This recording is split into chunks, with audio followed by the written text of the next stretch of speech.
Good evening, everybody. Can you hear me? Can we get maybe a thumbs up if you can hear me? We got a thumbs up. Okay. So we're going to start off this beautiful evening with the beautiful niggin, Ki hine kachomer biyad hayotzer. From wherever you find yourself, sing along. Before we get started for Shavuos, we have an opportunity to turn to Hashem and really use this niggin to connect. Once again, wherever you find yourself, sing along.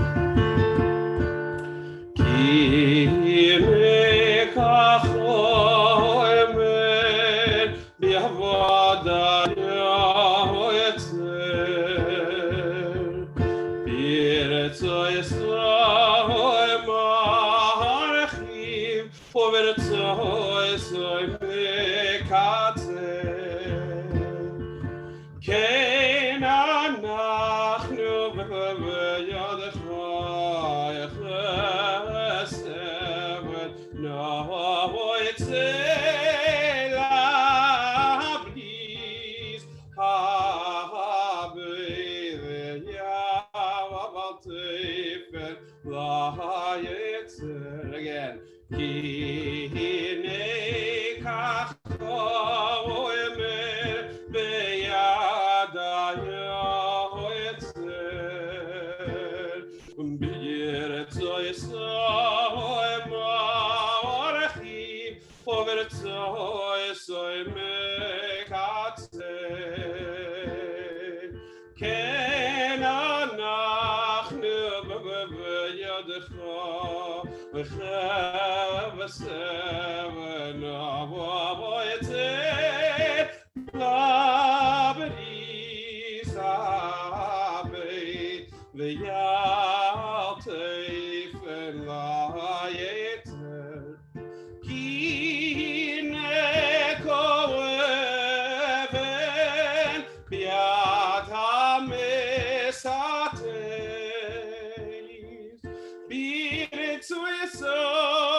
Good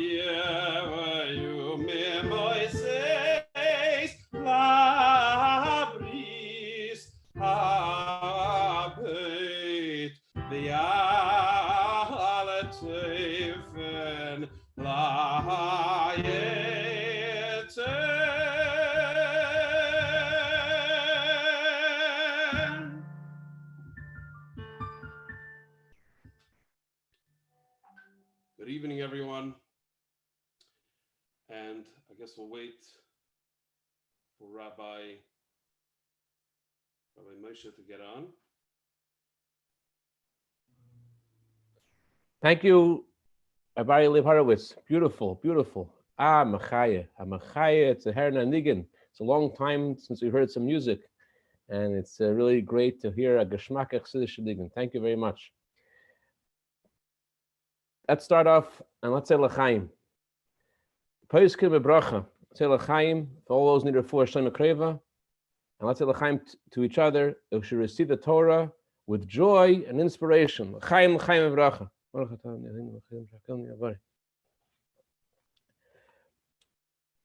I'll tell you an incredible story. There's a Jew who used to live here in Los Angeles. His name was Moshe Mendel Feiner. He's a Holocaust survivor. And he came to the Rebbe for a private audience. And the Rebbe asked him to tell him about the Holocaust and how he survived. And he started telling the Rebbe what happened in different camps, different places he was in. And the Rebbe remarked, after he told the Rebbe all the things that happened to him, that your emunah seems to be impaired. I don't know the exact words the Rebbe used, but something in a delicate way. And he said, why are you saying that? And the Rebbe said, because you haven't mentioned in your whole account how God has saved you. So the Rebbe said it happens to a person when they're challenged, that their emunah gets weaker. In order for your emunah to get stronger, you need to have some brachas. Because who's going to refuse getting some brachas, right? The brachas from the Rebbe. So the Rebbe says you have to have some brachas. And the Rebbe started telling him one bracha, and a second bracha, and a third bracha, pouring brachas onto him. And he told the Rebbe that one bracha he would like to receive for his eczema. He had very thick eczema as a result of him being in concentration camps and the conditions he was in. And it was very, very hard for him to endure this pain because of the eczema, and he asked the Rebbe for a bracha for the eczema.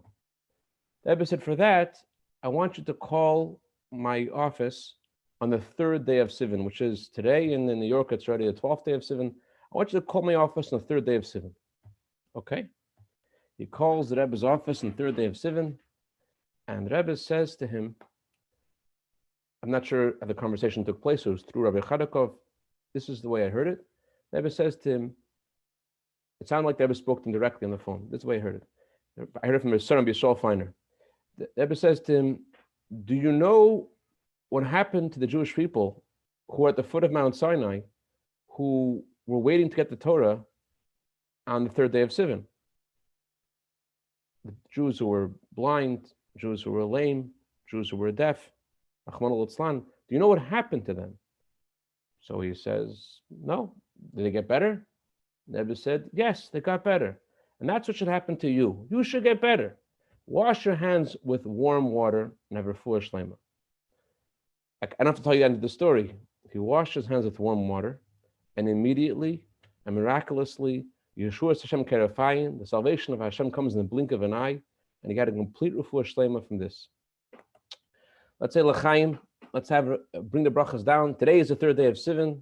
Today's the day when all the Jewish people are at the foot of Mount Sinai, getting ready to receive the Torah. Let's have a bracha that Hashem should send all of us the brachas that each of us needs for all the heart's desires for good in an open and clear way. L'chaim, L'chaim, V'rach.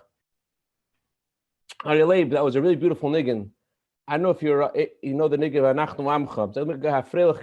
It's also Geschmack, but a little more freilich. Maybe give us an Anachnu Amcha. It's still Rabbi Leib. Sure. So once again, from wherever you find yourself, feel free to sing along. Yeah, no one could tell if you're singing along. You're muted anyways. You might as well enjoy life. Sing along. Exactly. This is the one time where It's encouraged to sing along, absolutely. אנחנו עמך וצומריסך נבוידה לבך לעולם. אנחנו עמך וצומריסך נבוידה לך לעולם. נבוידה לך לעולם לדרבתו נספר תהילתך. נבוידה לך לעולם לדרבתו נספר תהילתך. ואנחנו עמך וצומריסך נבוידה לבך לעולם. ואנחנו עמך וצומריסך נבוידה לך לעולם. נבוידה לך לעולם לדרבתו נספר תהילתך. נבוידה לך לעולם לדרבתו נספר תהילתך. ועמך וצומריסך נבוידה לך לעולם. ואנחנו עמך וצומריסך נבוידה לך לעולם. נבוידה לך לעולם לדרבתו נספר תהילתך. נבוידה לך לעולם לדרבתו נספר תהילתך. ואנחנו עמך וצומריסך נבוידה לבך לעולם. ואנחנו עמך וצומריסך נבוידה לך לעולם. נבוידה לך לעולם לדרבתו נספר תהילתך. נבוידה לך לעולם לדרבתו נספר תהילתך.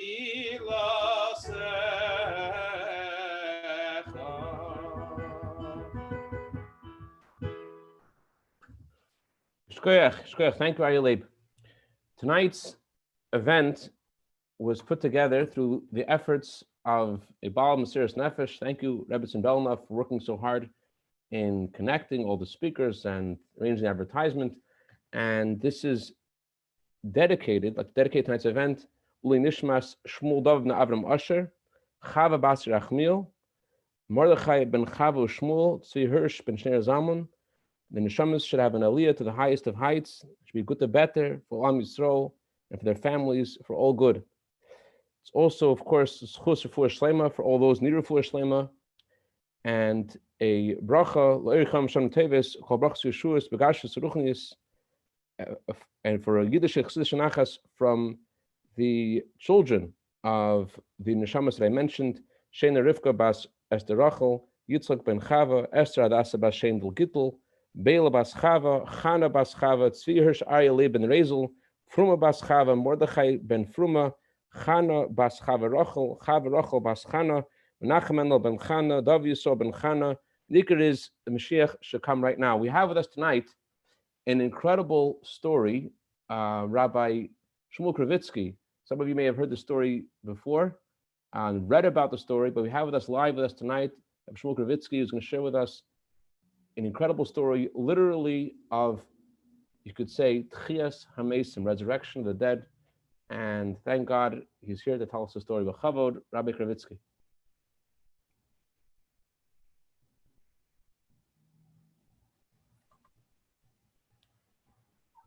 L'chaim Chassidim, l'chaim.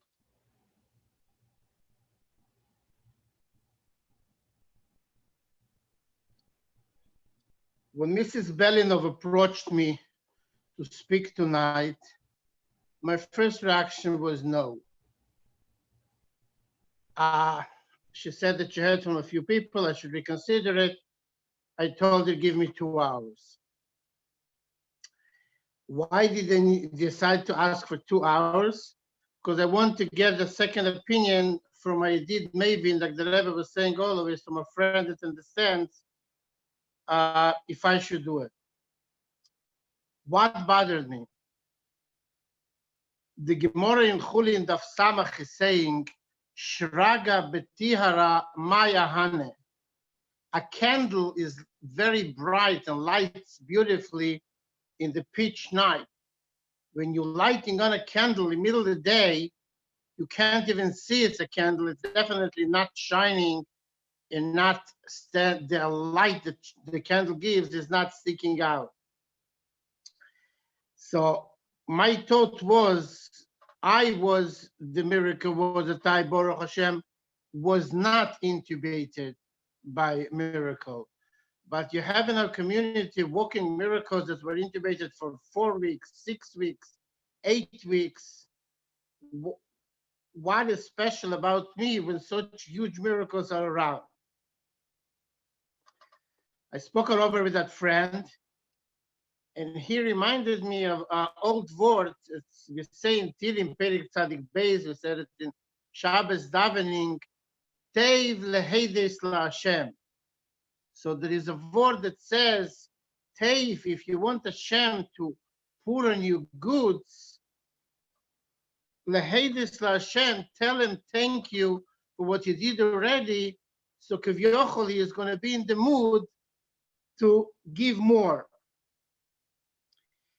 Besides that, tells me the friend, there is arboot tzrichim lehedes. There are 4 categories of people that have to thank Hashem. And in the time of the Beis Hamikdash, Ibone Bekorev, they had to bring a korban tedo, a thank you korban, sacrifice for the miracle of the goods that Hashem made for them. And somebody that recovers from sickness, that somebody was a hiresh, and Isrape is one of those 4.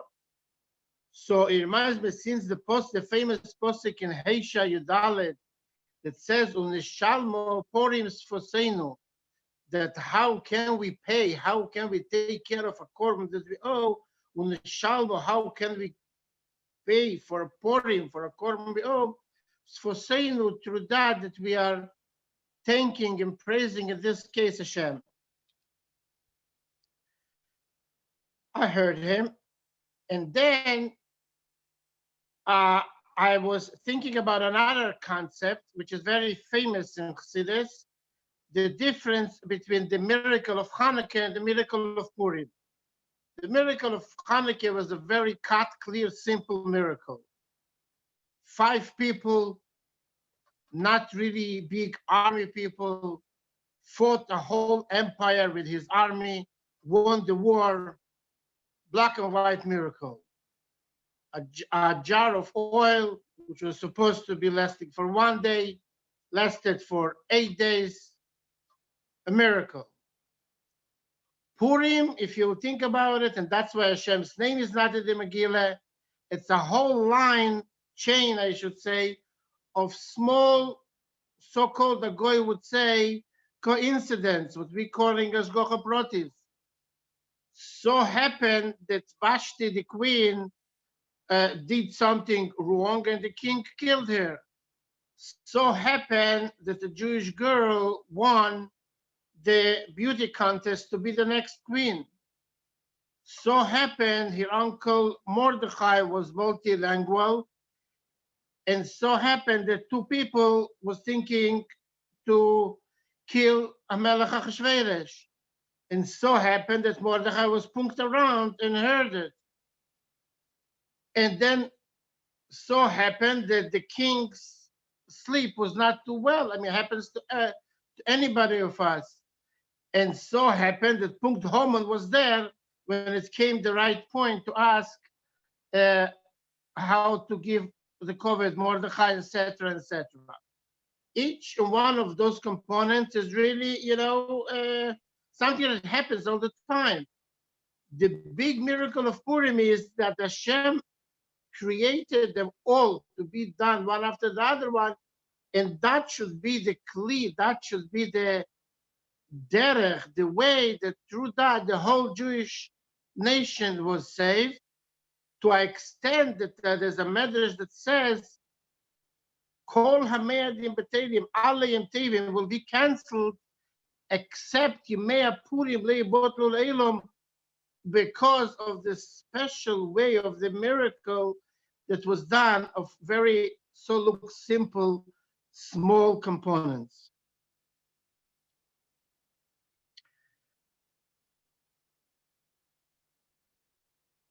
My miracle started, I think, 4.5 years before Corona came around. I had to bring to a chiropractor, which was also acupuncture, a Chinese acupuncture, from a traditional Jew by the name Kale Ishmereni, believe it or not. So I brought a relative of mine to take a session by him. As I'm walking in, he asked me, what's for the driver? I was not prepared for anything. I told him I came to, I'm the driver. He says, no, everybody needs something. What do you need? And I just spit it out to stop smoking. And that was after 38 years I was smoking. He took my pulses, he looked at me, and he told me, I think I can do it. It's $60 and 20 minutes of some needles in your ears, and you should be cured of your addiction to tobacco. And believe it or not, that's exactly what happened. I did not touch a cigarette since then. You're going to see soon how important it was, an important role it was playing in this miracle. And just like Corona, but China came from China, so did the acupuncture that started Vahi Balaylahu.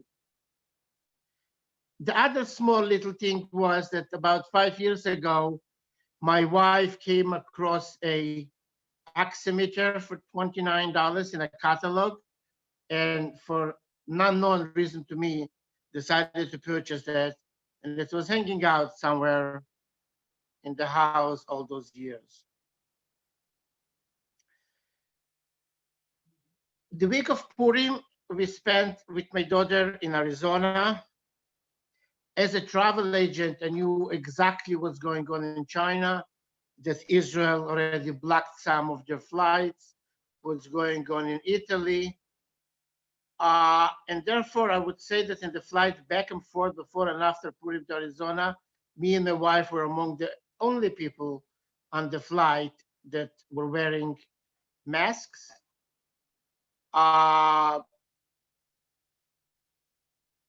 We came back on Thursday morning after Purim. Everything looked normal here until that Friday that everything, broke up. Like everybody knows, people were hospitalized and the school were closed. The following week after Purim, I was sneaking into my car, going to the office, sneaking back home, trying not to meet nobody, not to see nobody, gloves, masks. Friday, after also the governor said it's the right thing to do, I decided to self-quarantine. And actually, I never saw the office again until now, since that Friday. Friday evening, the symptoms started to come. Shabbos, getting worse. Came Sunday to the doctor. He was still doing front visits. He said he doesn't think it's Corona. He thinks it's a combination of some infection and maybe some allergies.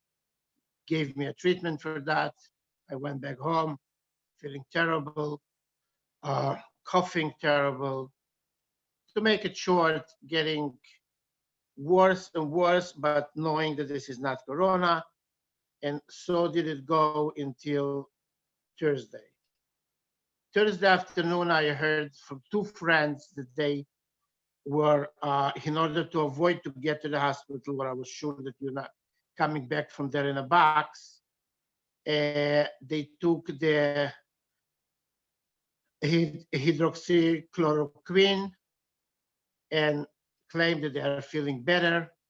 I called my doctor. I told them, I don't know what you think about allergies. I'm begging for a subscription to that drug.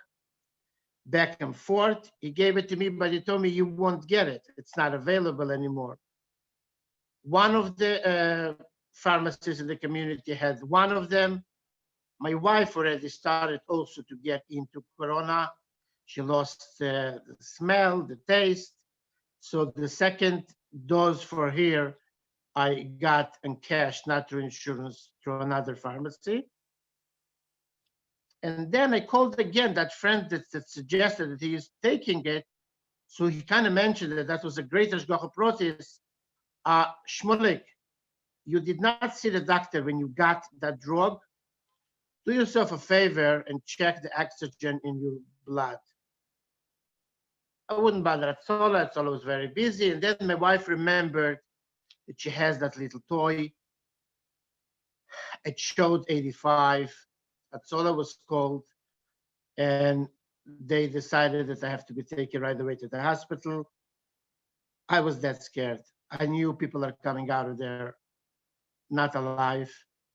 And not wisely enough, I AMA'd against medical advice. I signed them that I'm not going to the hospital. I waked up 5 o'clock in the morning Friday.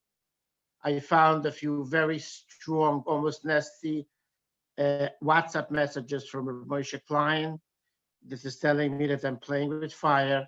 Nothing will happen to me at the hospital. I should immediately go call it Sola and go to the hospital. I wouldn't play with Moshe Klein. We called it Sola. The oxygen was not good at all. They put me in a balloon right away.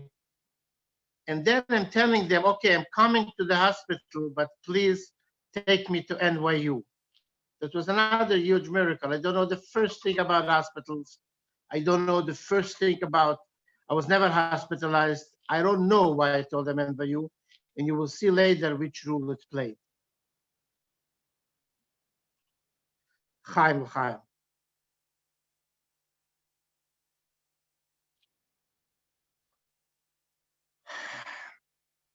I was brought to ER, and I have to mention that next to me, just with separated by a thin curtain, was Reb Michael Cohen Shalom, that we spent together in Chayav of Shinem Gimel, and we were talking through the curtain. He thought he will not have tefillin. He forgot to bring tefillin. I told them that I have with me. He can use mine. Then he got his. We were talking about the parade of Shinem Gimel that we worked on. And a week later, I found out, unfortunately, that I will not have ever opportunity in this world to speak to him again. He passed away, I think, that Thursday. When I was taken to my room, which was, by the way, no complaints, a beautiful, modern, great huge windows room, I was told that my lungs are completely white. If somebody understands what it is, like very infected. And I was put on 15-liter oxygen, and I was on this amount for almost a week. And so went through Shabbos, and so went through Sunday. Lonely, but hoping that a little oxygen and everything will be fine. I will feel better and go home. All that time, not seeing a doctor. Doctors are very busy, and because it was a high-tech room, they're basically monitoring everything through like a base and not getting into the rooms. They were also short with all those shmoyim godim that had to be taken. I will have to run it quicker. Monday morning, I requested to see a doctor. A doctor came in, and I asked him, okay, when am I going home? You know, what's going on now? What's going to happen now? And he is kind of looking at me like with a rachmanis and a child that doesn't understand what's going on.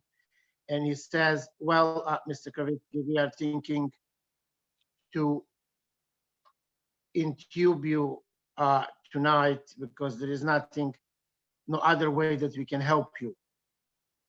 I didn't know at the time that 88% of the intube patients in New York City never made it. So I asked him innocently, and then what's the results? Like, what are the chances? He looks at me with those eyes through that big shield and tells me, I cannot guarantee nothing. I can promise nothing. His eyes, he's saying, oh my God. I remember when he walked out of the room, I was looking on his back and thinking to myself, what did he just said? That I might never be able to hug my grandchildren again?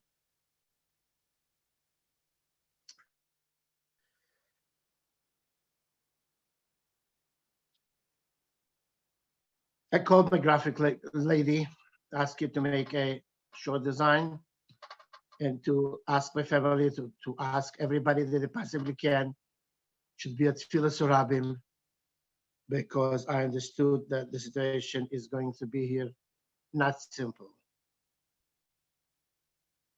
They did that. Thousands of people davened. I was so touched. I have to say, we are now saying, Yisrael neged Hor, everyone at once.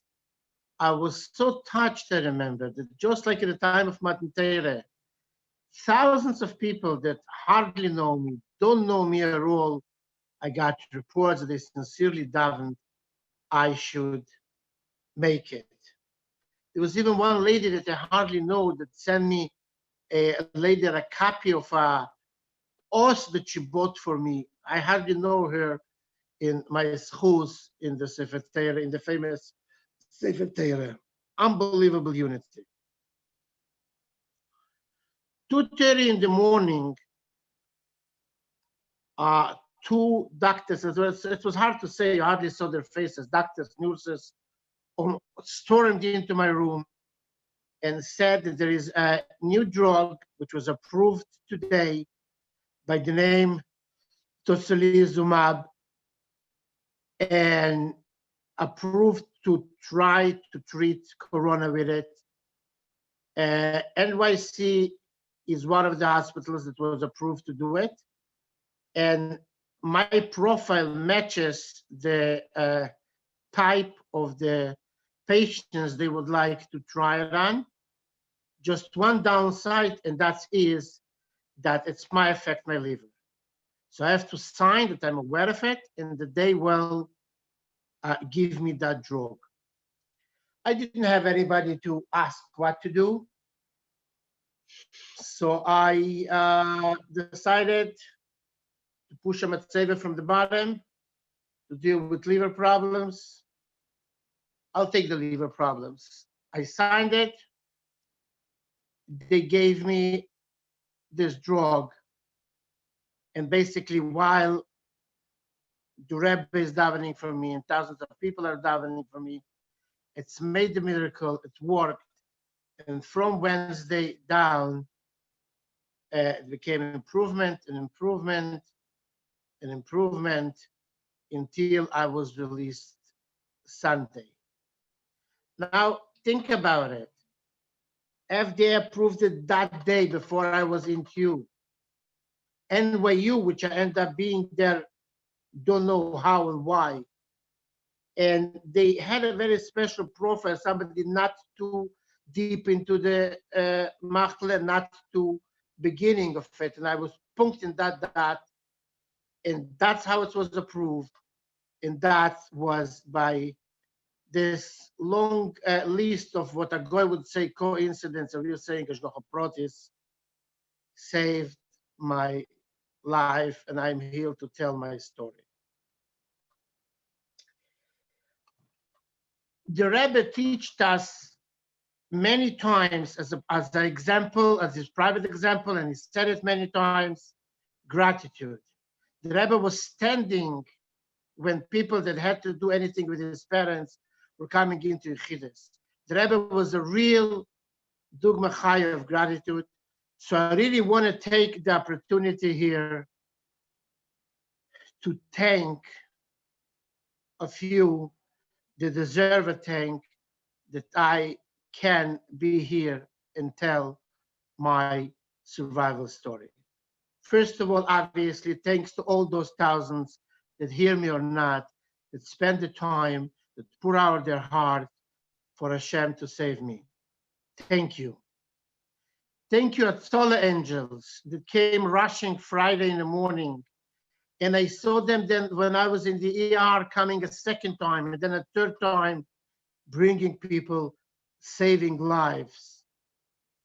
Thank you, Chaim Bachman from that Atzola, that instead of spending the time with his family, the first days of Yom Tov, the last days of Yom Tov, found himself in my living room, taking my blood pressure and making sure that I'm doing the right walking and breathing right.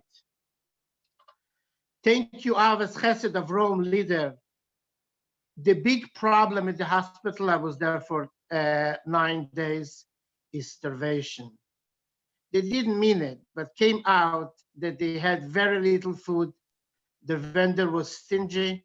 The food came cold, untasty, and it was like a very bad food situation. They wouldn't let in nothing from outside. Rabbi leader found his way to take bars of chocolate to put it through magazines and somehow convince them to deliver me magazines because I'm bored. And in this way, I got 9 chocolate bars that really put me through the salvation. Thank you, Rabbi leader.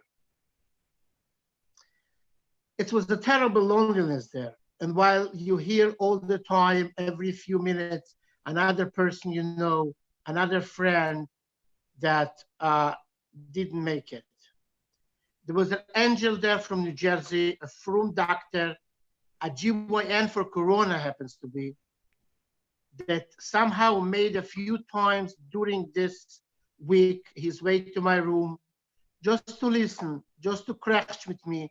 And one of the times actually giving me his shoulder to physically cry on. Thank you, Dr. Lux.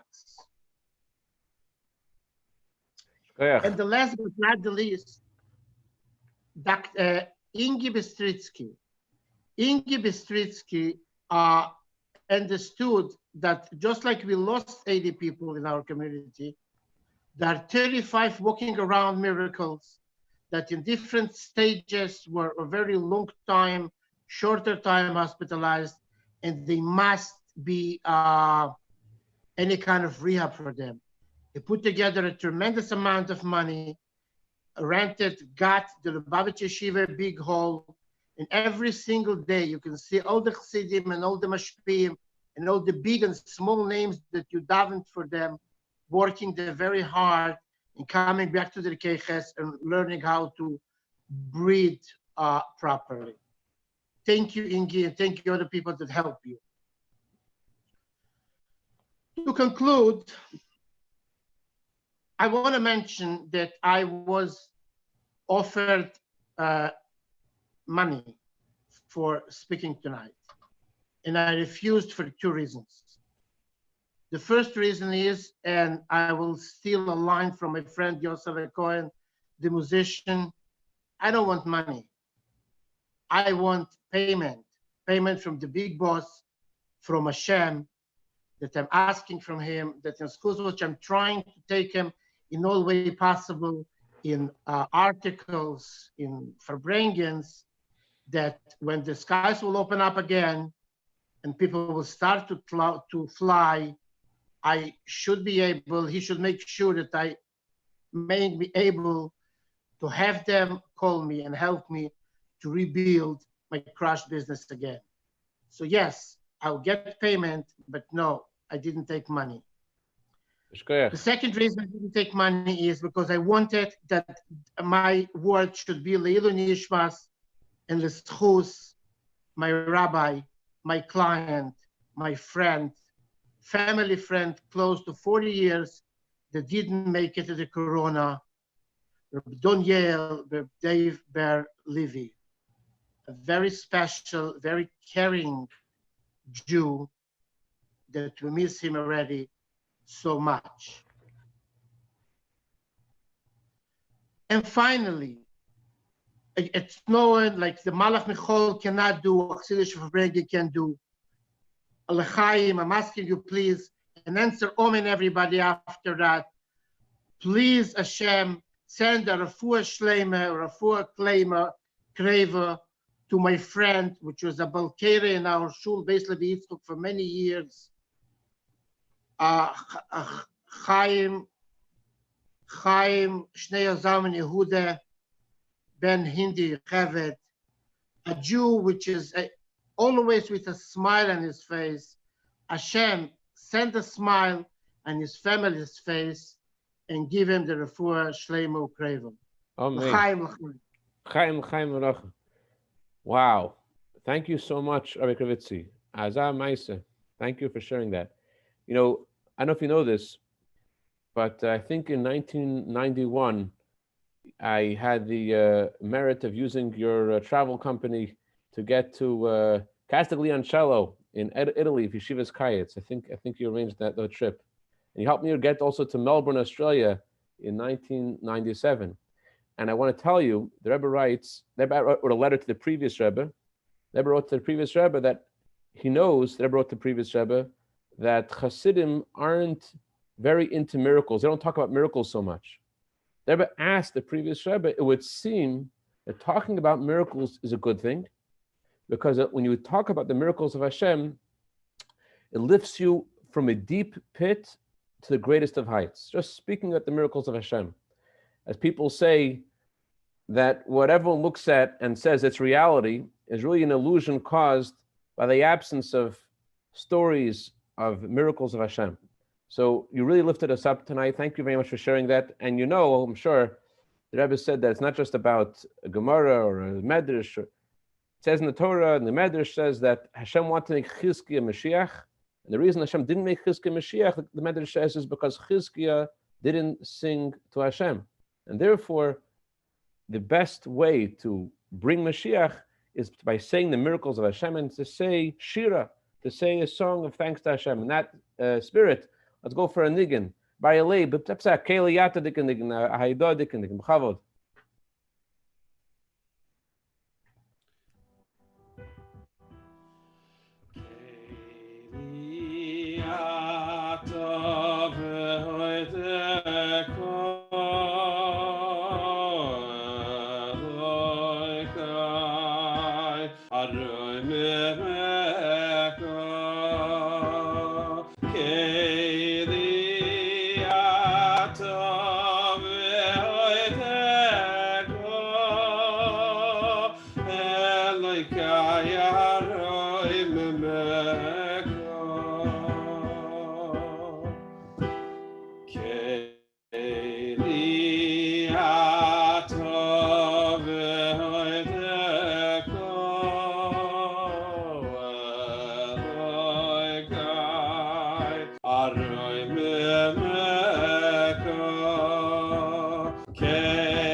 Thank you very much, Bar Yaleib. We're now going to hear from Rabbi Yochanan Morozov, a emissary of the Rebbe in Midwood in Brooklyn. And please give your undivided attention to Rabbi Morozov. B'chavod, Rabbi Morozov.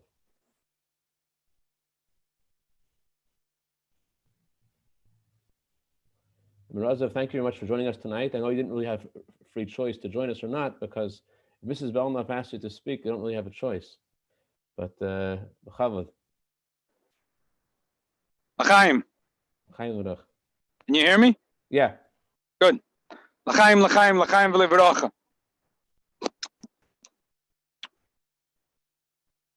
As Jews, we are always looking for a reason and for a purpose. And when it's so much pain and suffering, so we're looking for a reason. If you go in Yerushalayim, there's a neighborhood now, you have signs on the wall. Corona, Corona is crown, crown is Corona. There's a gematria in a very funny way. It's it's the shaitel. You got to burn all the shaitels. So, you know, we are taught that we might not figure out everything, but for sure, the Eibishter is tachlis atoiv, and there has to be, even if we don't know why, but we know that there is something good. And where could we find the good? How can we find that this crisis should be an impetus for spiritual growth? The Alter Rebbe asks, in the beginning of Parsha Shmois, why does a Jew suffer? Moshe Rabbeinu was the first to ask, Lo mara'oisa, why did you have to suffer? Meforshim say, what do you mean? Avraham Avinu deserved it. He said, he questioned God. So God said, you know what? You're going to suffer 210 years in Mitzrayim or Ganim. Avraham Avinu figured out that Mitzrayim was the easier one of the options. Come on, give me a break. Give me a break, says the Alter Rebbe. The reason Avraham Avinu's descendants, Yodea, Teya, Keger, Yeh, Zeracha, Beretz, Lo Lahem, Va'avodim, V'inyan, Oisam, Arba, Me'eshanim, they're going to suffer for 210 years. It was supposed to have 400 years. So this little infraction. The reason the Jews went to Egypt was to prepare them for Kabbalah Satorah. That's the assertion of the Alter Rebbe. How does it prepare us for Kabbalah Satorah? What's there in preparing us in Kabbalah Satorah? There is a beautiful mimer from the Alter Rebbe, Mocher Chodesh Tovshan Lamed Beis. So the story is that Shaul is very jealous of David. So after he kills Goliath, the women come out, there's a parade, and they compliment Shaul and David, but David gets the bigger compliments, and Shaul says to himself, this guy, my son-in-law David, gets the bigger compliments. All he needs is to be king. And then this like poison comes into his heart. And things are volatile, and Yonasan loves David, and he's wondering, is it really that his father's intention is to kill David? So he tells him, look, here's the deal.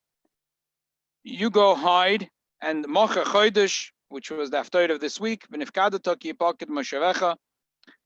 that you will be remembered because you'll be missing. Because of the chisaron, there'll be a zikaron. Because you won't be there, my father will ask, where are you?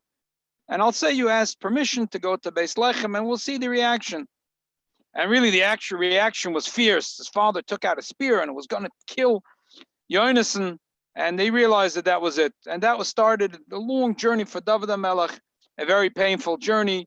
He runs away to the land of Plishtim, and he has to grow grow himself a sloppy beard and saliva all over his beard. And David HaMelech has unbelievable amount of pain until he gets to become king. So why is it that David HaMelech has to suffer so much, nifkadato, that he has to suffer so much, that the zikaron has to be coming through chisaron? Zogt the Lubavitcher Rebbe, zogt the Rebbe azoi. Chazal say that Rava, before he would teach his students, he would say miltza b'dichus. That's very nice. But then Yosef be'emta, they sat with fear. And the Gemara says a Talmud that doesn't sit with fear and intrepidation, they're not learning anything. Why? What was it, Rava, a narcissist? That he needs his Talmidim should sit in fear? Furthermore, the Gemara says that Ibzeda goes up to Eretz Yisrael and he fasts 40 or maybe 100 taniyas to forget Talmud Bavli because he's going to go up to Eretz Yisrael. So why does he have to forget Talmud Bavli? He wants to learn Talmud Yerushalmi is better. So why does he have to forget Talmud Bavli? Why does he have to forget Talmud Bavli? You know what Steve Jobs, Steve Wozniak, and Thomas Edison have in common? They were all dropouts. Not only they were dropouts, but they all tried to accomplish things and it was like almost gotten nowhere. You know, Thomas Edison was a dropout as a kid. So to make a little living, he used to sell newspapers. But he also tried to, to test his little inventions. So once when he had this little explosion on a train, so the conductor gave him such a zetz, he was half deaf for the rest of his life. He kicked him off the train.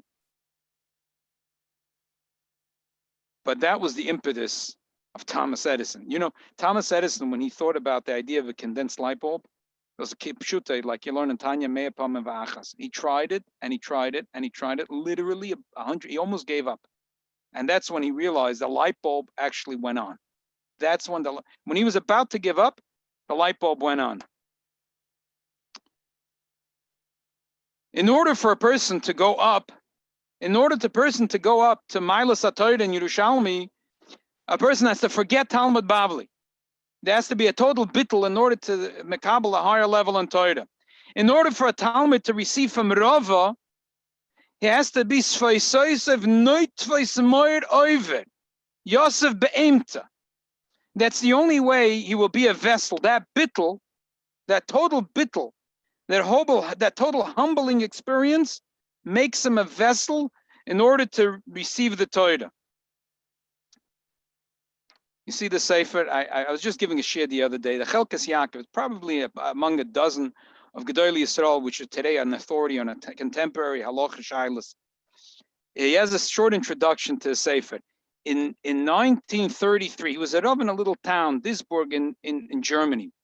5 SS people came knocking at his door, and they had a parade. This happened all over Germany and all over Europe, unfortunately. A parade to humiliate the Jewish leaders of the community. And versteht sich, der Rav was ein mit Beroish, where people were spitting at them. He said he was almost beaten to death. And he realized that Germany was not for him. That night, he skipped the border with the help of a German goy who helped him. And he came to Zurich. He became the Rav of Zurich. He was there for many years. And he published his Shalos Tshuvas Svarim, Chelkas Yaakov. So that humiliating experience actually saved his life. That humiliating experience saved his life. Sometimes a person needs to have this unbelievable bittul in order to come to the unbelievable growth. And that David HaMelech, in order to be Zeicha, to be David Malka Mashiach, in order to be king, he needed to go through this humiliating and challenging period. That's what made him king. That's what made him worthwhile to carry the crown. Tonight, I want to shout out to my mothers. It's my mother's birthday, and my grandmother. My mother's at Shavuos, and my grandmother's on Shavuos. My mother had this. I mean, all of us, most of us had this, but some of us had it in a really rough way. My mother was in the hospital and it was really rough, and she was back home and she was back in the hospital, and we said Tehillim from the depth of our heart. But you know, the Rebbe tells a story. The Rebbe tells a story that there was in the Sikha, that the Rebbe said, he's in the hospital. So the Rebbe said, versteht sich, I give him my bracha.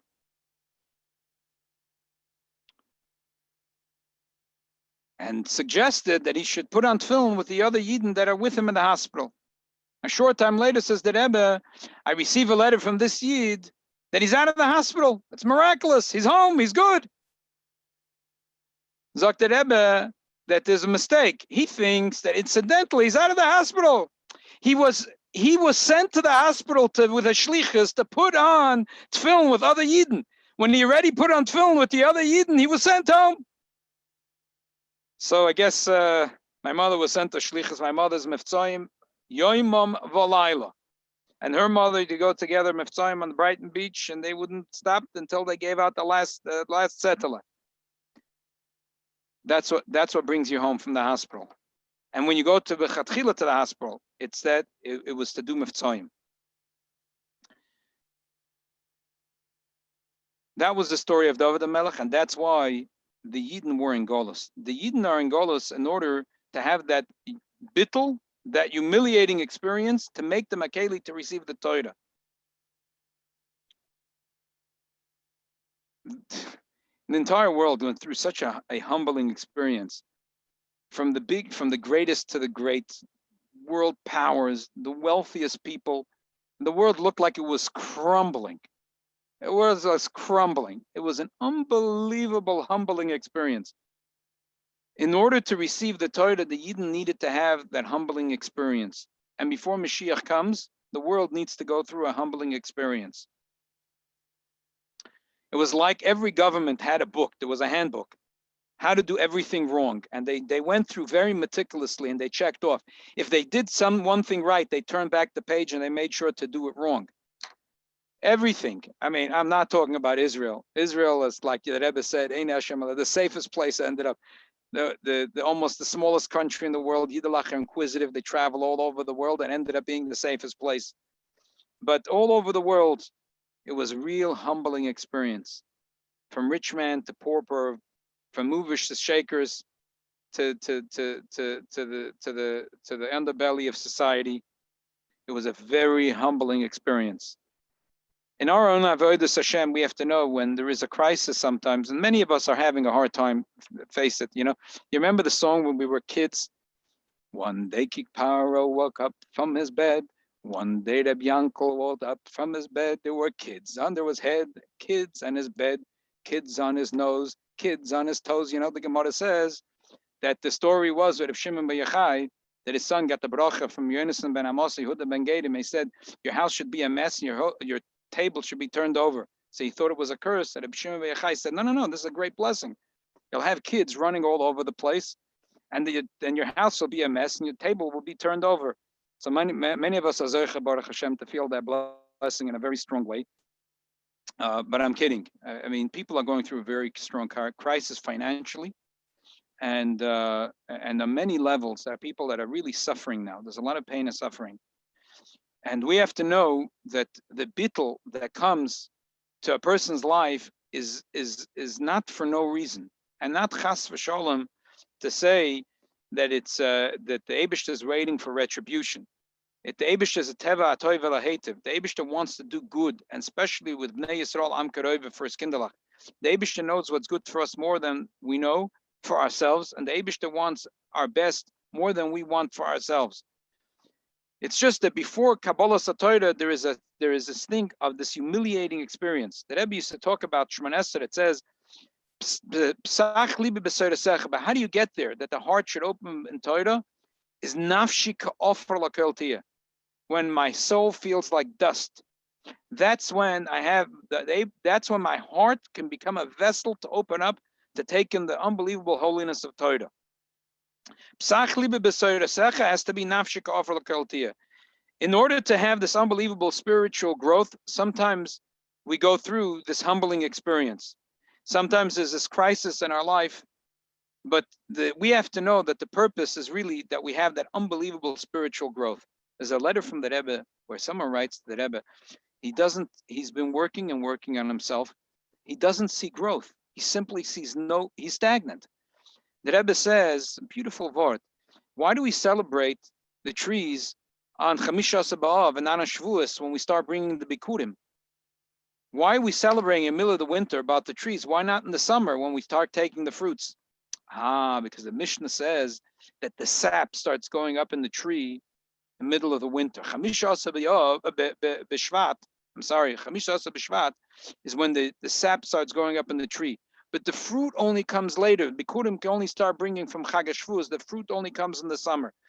Sometimes a person is locked up. He's locked up. Most of us have been locked up for quite a while. But there was an unbelievable esoidus in Klal Yisrael, an esoidus of achdus, esoidus of learning, and kamus, and eichus, and quality and quantity. There's an unbelievable, you could feel it in the ear. You could feel how every single yid is taking this humbling experience, taking this humiliating experience, and turning it into spiritual growth. Now, some of us don't see immediately the growth, but like the bear that wakes up after a long winter and comes out of hibernation, and he's full of energy. All of us should know that we went through an experience which is preparing us for Terosa Shel Mashiach, for Torah Chadosha Meita Teitzei, and the Eidish will help that since we see that the worst is behind us, that we should see already how this entire experience was here to prepare the world, and this should be the last makabah paters, the last knack. Chazal say that when Mashiach will come, that Chazal say in the Mishnah that when the Yidden was standing in the base of Mikdash, it was a miracle. They would bow, and there was enough space. Could you imagine when Mashiach comes now? Will be in the courtyard of the base of Mikdash. The Gemara, the Mishnah says, it doesn't say that they were standing and it was comfortable. You remember the good days in 770? Simchas Torah, for example, when you would be like vapor coming up. It would like be clouds that coming up from the sweat. Could you imagine in Mitzvah Hashem, there's going to be 15 million Jews in the courtyard of the Beis HaMikdash b'Chag HaShavuos to hear Melech HaMashiach read the Aseres HaDibris, when there will be Anoshim v'Noshim v'Tav. There will be men, women, the way the Rebbe would say, Ingalach mit Yingalach, Meidalach mit Meidalach. There'll be clouds of sweat going up in the ear. The Eidish will help that we should be mekabel the Torah b'simcha b'pnimius, and going out of this humbling experience that every one of us should see true spiritual growth, but not just eka peka, not something small, not just psach liba b'soirasecha. It should be psach liba b'soirasecha and terasa shel Mashiach, and we should be zoicha that this Chag HaShavuos we should be standing in the courtyard of the Beis HaMikdash, aimdim tzfufim, with plumes of clouds going up from our shoulders as we hear the Aseres HaDibros mepiv shel Melech HaMashiach. L'chaim, l'chaim.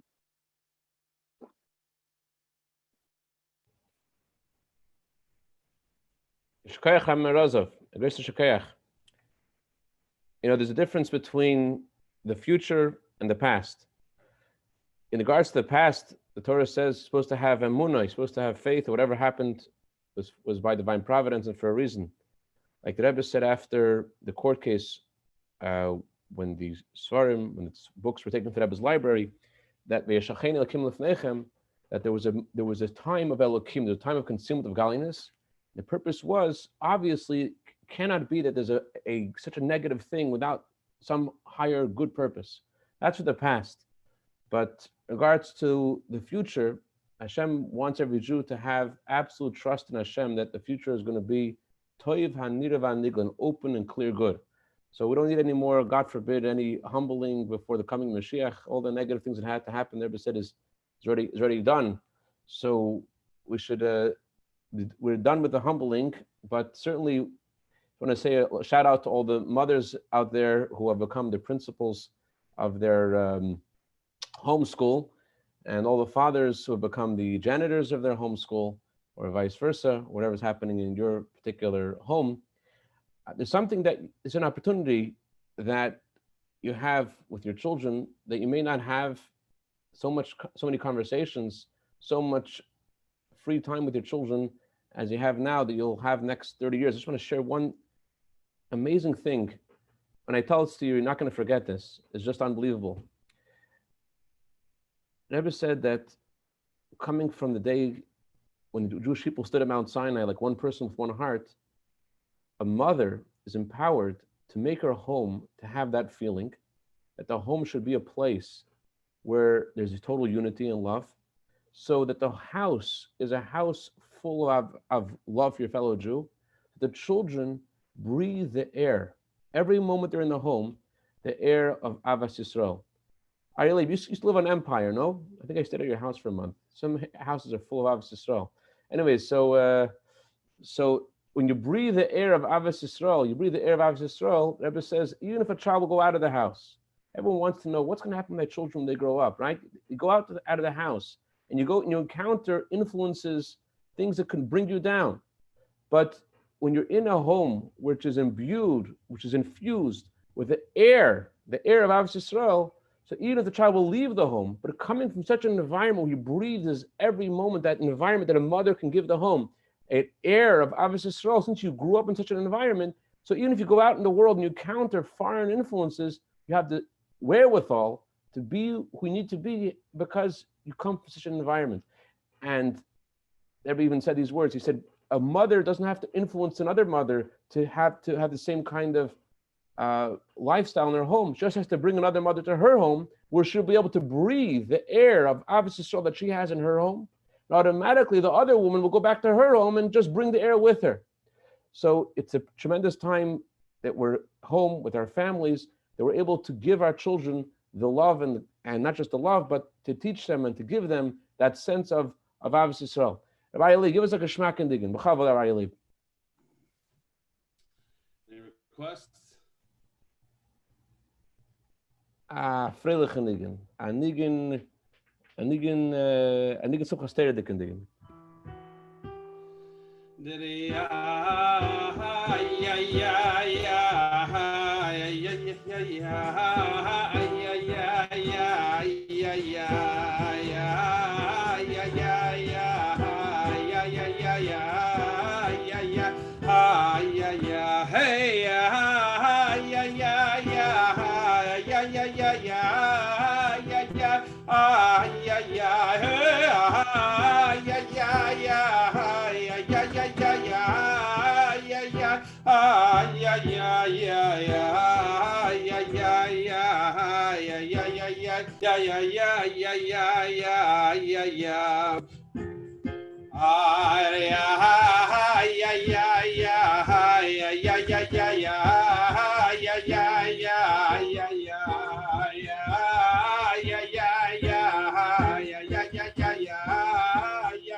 לחיים.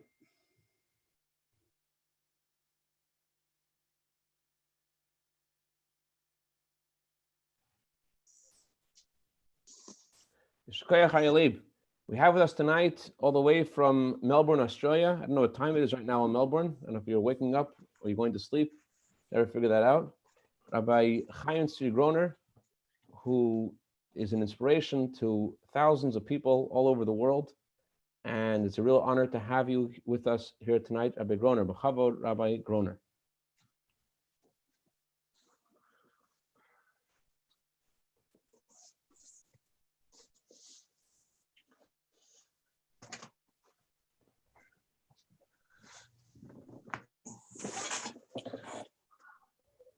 Hello. We can hear you. We can't see you. Can you see me? No, we can't see you.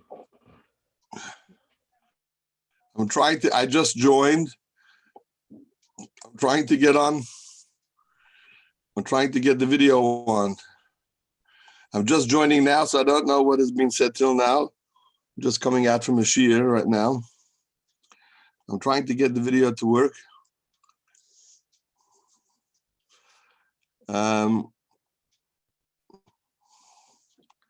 I'm waiting. Oh, it should be coming on now.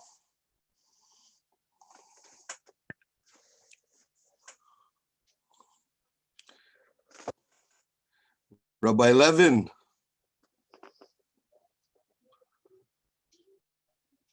Yeah, we could hear your beautiful voice, but we cannot see your beautiful face. I'm waiting for it to happen. No, why wait? Just keep on going. Eventually, if it goes through. Please give me an up until rain.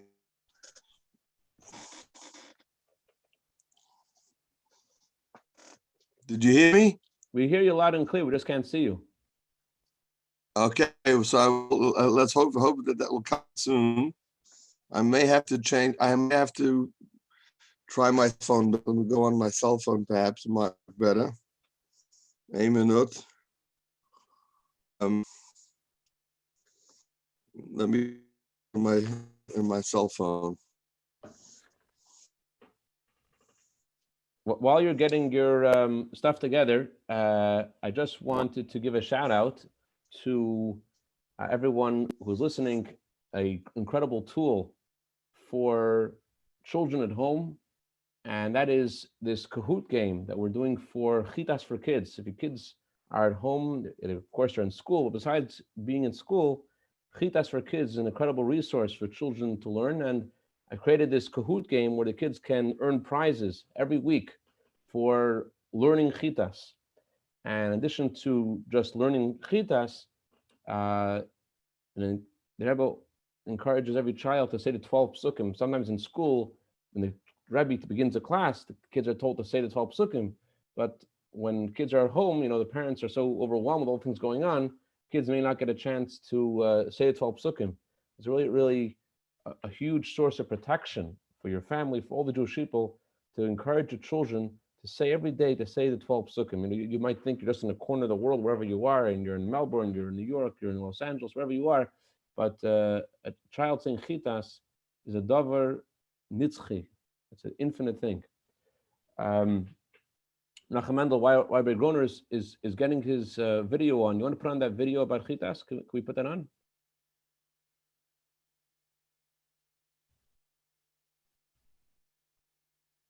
Or maybe we should go straight to Rabbi Amar. Rabbi Amar is joining us, and it's 3 hours later, probably a little late for him. So maybe instead of Rabbi Groner, as he's figuring out his technology over there, let's go straight either to Nachamendel. You got it?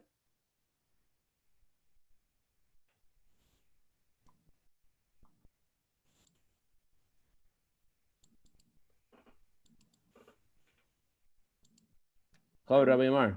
You're on. I'm at your service. L'chaim, l'chaim. Thank you for joining us. Thank you for having us.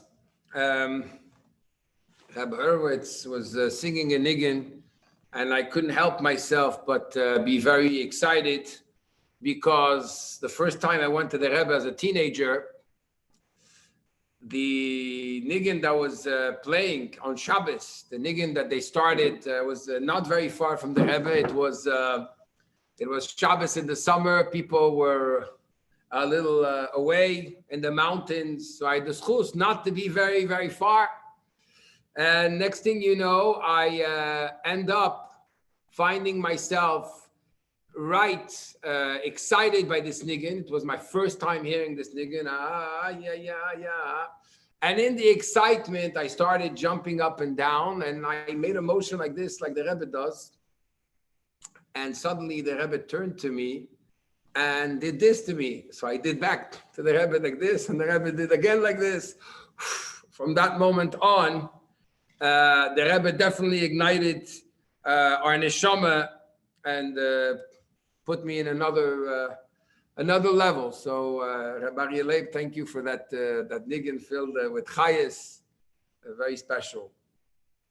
So today I was asked to speak about emunah and bitochen. Baruch Hashem, on our side of the woods, we have not been affected the way the north has been affected. I see Rabbi Groner is back. Maybe he wants to speak before. I don't want to give cover to those who deserve it more than me. So with the permission of Rabbi Groner, Beseder. So, Lemaise, Yishakoyach. Lemaise, Emunah Bitoch. We are Chasidim.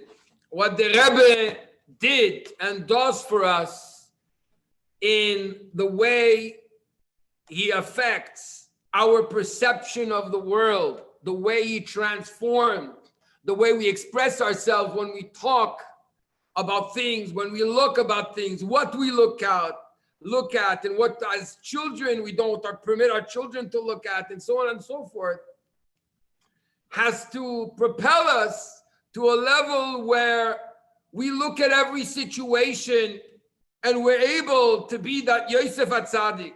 Concerning Yosef, we know that even as he's sold to Egypt, comes Rashi and says he could have been sold to people that were selling tar that stinks and doesn't smell good. But because of this tzaddik, he got sold to people that sell perfume. Imagine, Yosef HaTzadik is going down in a living hell, which is called Mitzrayim, Ervas Haaretz, the nakedness of the land. But he's going down with class. The same Yosef HaTzadik is in jail. Vayashem es Yosef. However it is, he's going to find grace. It's interesting, this concept of finding grace, because the Alter Rebbe in our parsha this week in Likutei Torah says about Birkas Koyanim. It says over there, V'chuneka, the Eberster will grace you, Miloshon Vayichon, just like we see before Shavuos, Vayichon Sham. V'chuneka, it's going to actually stay with you. We all want Siyata Dishmaya. Every Chassid, whoever he is, wants to feel that closeness to the Eibishter, that closeness to the Rebbe. Every Chassid feels inside of himself that the Rebbe knows everything that's going on in his life in a very private and particular way. As much as the Rebbe knows everything's going on by every one of Chassidim, just like the Ragatchover said about the Frierdiker Rebbe, that every night before he goes to sleep, he's able, b'skira achas, with one thought, he's able to go and see whatever the Chassidim need, the Gashmias, physically and spiritually. We all have that feeling. Actually, the Rebbe says something incredible, that there is something concerning this Chayin, that it says in a Maimer of Purim Lamed Ches, over there it says in the name of the Mittler Rebbe that Chayin is that part inside the neshama, inside the soul, which connects the essence of the soul with what's inside the soul, and that is the Nekuda of Moshe Rabbeinu, which is inside of us. And it's true. As Chassidim, we feel that voice inside of us, everything we do. The way we react, the way we daven, when we have machshava zaris, when we daven b'chayes, v'chulu. So we all want vichuneka. We all want that the Rebbe, we should feel and live with the Rebbe. We should have a chayes. So the Rebbe changed our perspective. The Mittler Rebbe says something extraordinary which I try to live by. And I think when it comes to Emunah and Bitochen, that is something we need to live by. The Mittler Rebbe asks in the Sefer Derech Chaim. In Derech Chaim, the Mittler Rebbe asks, it says in the Pasuk that you should not stray acharei levavchem ve'acharei nechem, after your hearts and after your eyes. So he asks the question, says it doesn't make sense. After your hearts, after your eyes, the opposite. Ifcha mistabra. First you see, then you desire, then you're driven. Comes the Mittler Rebbe and says, a person only perceives with his eyes what he desires in his heart. I repeat, a person only perceives with his eyes what he desires in his heart. That means that the way we feel our mind and the emotions with which we fill our heart, that's the perception we're going to have of a situation.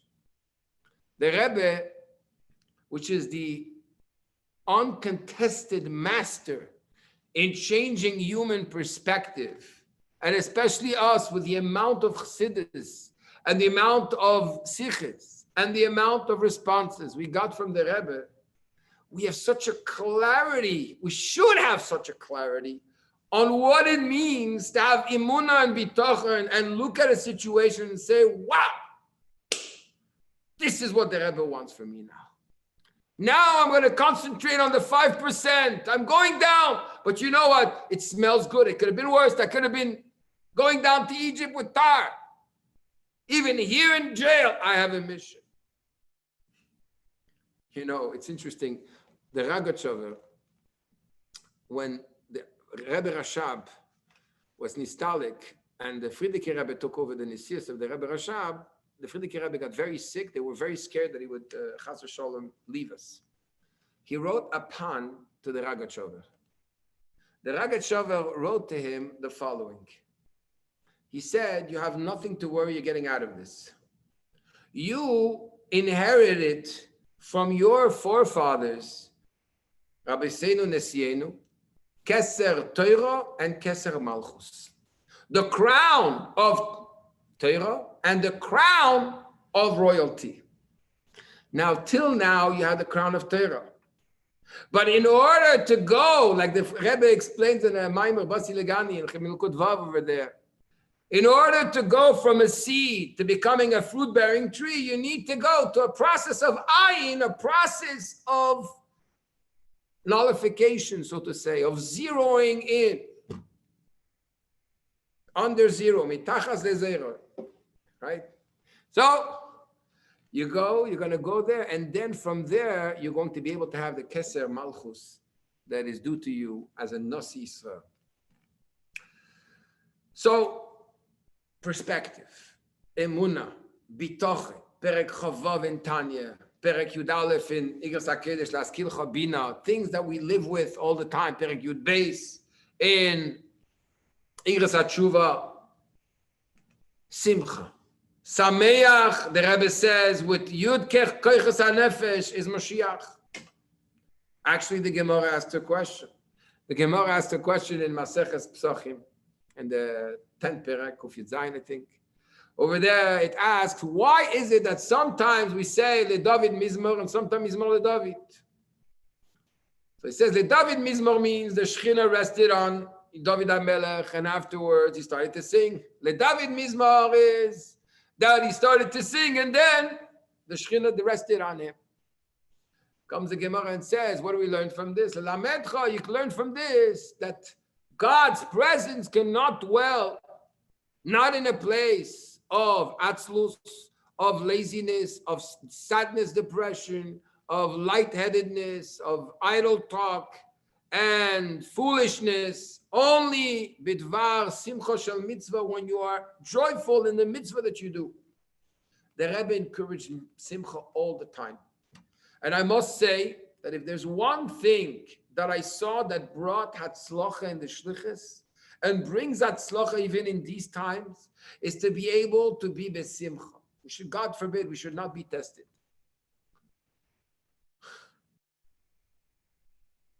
There was once when we opened the shul, this shul which I'm speaking from right here in Florida, we were about to do the inauguration of the shul. 3 weeks before, and this is a true story, ad hayom hazeh, till today, 3 weeks before we had finished, but not got 3 weeks before the inauguration, I'm standing outside in the main street, Collins Avenue, those who know Florida, and I'm there with the builder, and we called the fire department in order to get a CO, to get a certificate of occupancy. The lady is very not pleasant. She basically sends us flying, and she says, I'm sorry, we don't have an appointment for another month and a half. Ma'am, we're opening in 3 weeks. She says, if you bother me, it'll be 2 months. Let me take your phone number. That moment, the builder looks at me and says, Rabbi, what are we going to do? We can't open. They're going to close us up if we try to even come into this building illegally. At that moment, I remembered what it says in Perek Chavav. Perek Chavav in Tanya, it says that you have to rejoice for the other news like you rejoice for good news. I said, you know what? It's not my problem. It's not your problem. It's the Eibishter's problem. It's the Rebbe's problem. Let's dance. And we started to dance. I think it was even on this niggin. You see a rabbi, another guy with the builder outfit. We're on Collins Avenue. Well, my friends, I want to tell you, half an hour later, we got a call from the inspector himself, said, I'm coming tomorrow. He came the next day. He looked at the building. He said, look, you're going to change this. You're going to change that. I'm going to come the day after. And he gave us a temporary CO. This is a story that happened about 13, 14 years ago. Look at the power of simcha. 2 years ago, I was called to the city for a problem with the door. To this day, my friends, we're still under a temporary CO. Chaim. I mean to say, if you're going to take the whole thing of the Rebbe is that you look at the world. What's the real mitzvahs of the world? What is Chassidus all about? Chassidus, Teroso Shel Moshiach. It's about believing that there's ein od milvado. V'chol ha'am roim es ha'kolos, just like the Rebbe taught us for Aseres HaDibros, the 10 Commandments. We can see what is heard, we can hear what is seen. Now the reality, which is far from us, the Eibishter is a real reality. As Chassidim, we have to live with this reality. Tavshin Pes Teishnas Pnimius. This is a year to internalize. Kabbalah Satera besimcha, with joy, with Pnimius. It has to be internalized. So one day, Reb Zalman Gorari comes into the Rebbe and says, Rebbe, in his biography, you can see it, Rebbe, I want a bracha that I should have a successful operation. He had an operation. So the Rebbe says, my high. What are you talking about? Ask a bracha. You should need the operation altogether. So to this, Reb Zalman looks at the Rebbe and says, okay, Rebbe, I'd like a bracha that I should not need an operation. And look at the Rebbe's response. Listen carefully. The Rebbe says, it's too late. The machshava, the thought you came through the door with, that's what I can work with. Do you understand what's happening here? We are the ones that are limiting the Eibishter. We are the ones that limit the Rebbe. What a person feels in his heart, that's what he perceives. There's a person from Borough Park, didn't have children for 10 years. He comes by dollars. Something very rare story. I remember I almost cried when I saw the story. He comes, he asks a bracha. He gets a bracha that he should have a child. And then something happens. 2-3 days later, he gets a letter in the mail from the Rebbe concerning the bracha that I gave you for a child. My bracha does not dwell in a place of depression and sadness. And if it's too difficult for you in this situation to cheer up and be happy, I advise you to adopt a kid, adopt a child. That will bring the happiness and permit the bracha to come down. What's the end of the story? He says we adopted a child.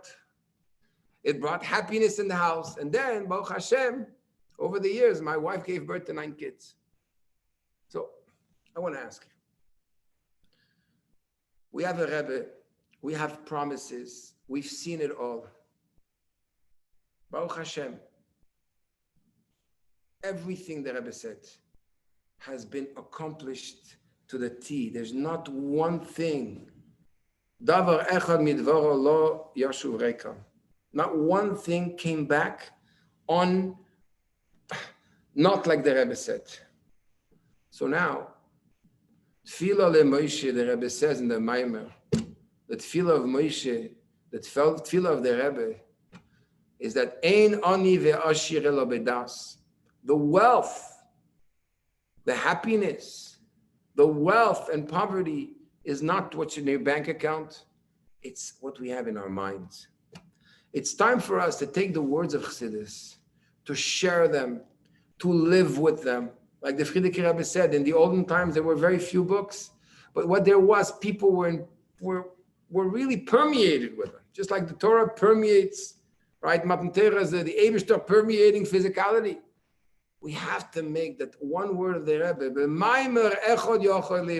ein Maimer can sein gesund. With one Maimer of the Rebbe, one saying of the Rebbe, but you live with it.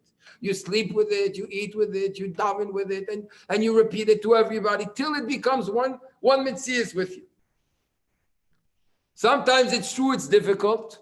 It's really a work you have to do on yourself. Before we heard Rabbi Morozov, Rabbi Yochanan was my chavrusa in yeshiva in Manchester.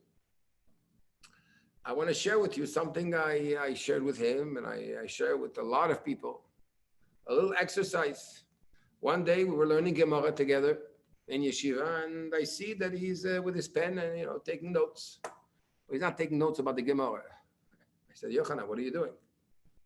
He says that during the daytime I have all these machshavas zoros. I have all these thoughts that come through my mind. I hope Yochanan doesn't mind I'm saying the story. He says, and that bother me. I'm a nothing. I'm this. I'm that. I didn't daven properly. I'm, all these machshavas that are negative that the Rebbe would completely say, push them away and just don't even pay attention. So he would write them down. He said, why? Why do I have to deal with these machshavas now and be frozen when I can continue on with my day and give an appointment to my Yetzer Hara with all the different machshavas that come to all the negative thoughts that come to my mind, and review these thoughts at night. In most cases, in most instances, it's not nothing, it's nonsense. That is Yechidah Shebenefesh. This is being connected to the Rebbe. This is getting ready for Mashiach. Living with Mashiach means that you have a state of simcha which is contagious. I'm not going to talk too long. A lot of people, and we have Rabbi Grona from Australia, Rabbi Levin, Shkoyach. I want to just finish with a little thought that when it comes to Emunah and Bitochen and Simcha, if I believe everything comes from the Eibishter, what I have, I have. What I don't have, I don't have. And there's one thing I never understood in Pirkei Avos. If you're an Ashir, if you're a wealthy man, how could you be a wealthy man if you're going to be happy with what you have? So the Rebbe made an incredible distinction. He says, first of all, there's a difference between being happy and being satisfied. A Yid is never satisfied. The Rebbe was never satisfied. But being happy, of course, you have to always be b'simcha. There's no question about it. But then there's something that happened. Rabbi Mendelssohn here, from Shmuel Mendelssohn, Shliach, 40 years ago, he opened the first day camp. And he made publicity all over, everywhere. 3 kids came to his day camp. And he wrote his duch to the Rebbe. Writing a duch is incredible. It puts you up, it gives you koiches, it's the source of blessings. And he writes his duch to the Rebbe. He says he never got such a long letter from the Rebbe with so many brachas. And he never understood why. 3 kids show up. Imagine for 6 weeks, you have 3 kids showing up to your camp.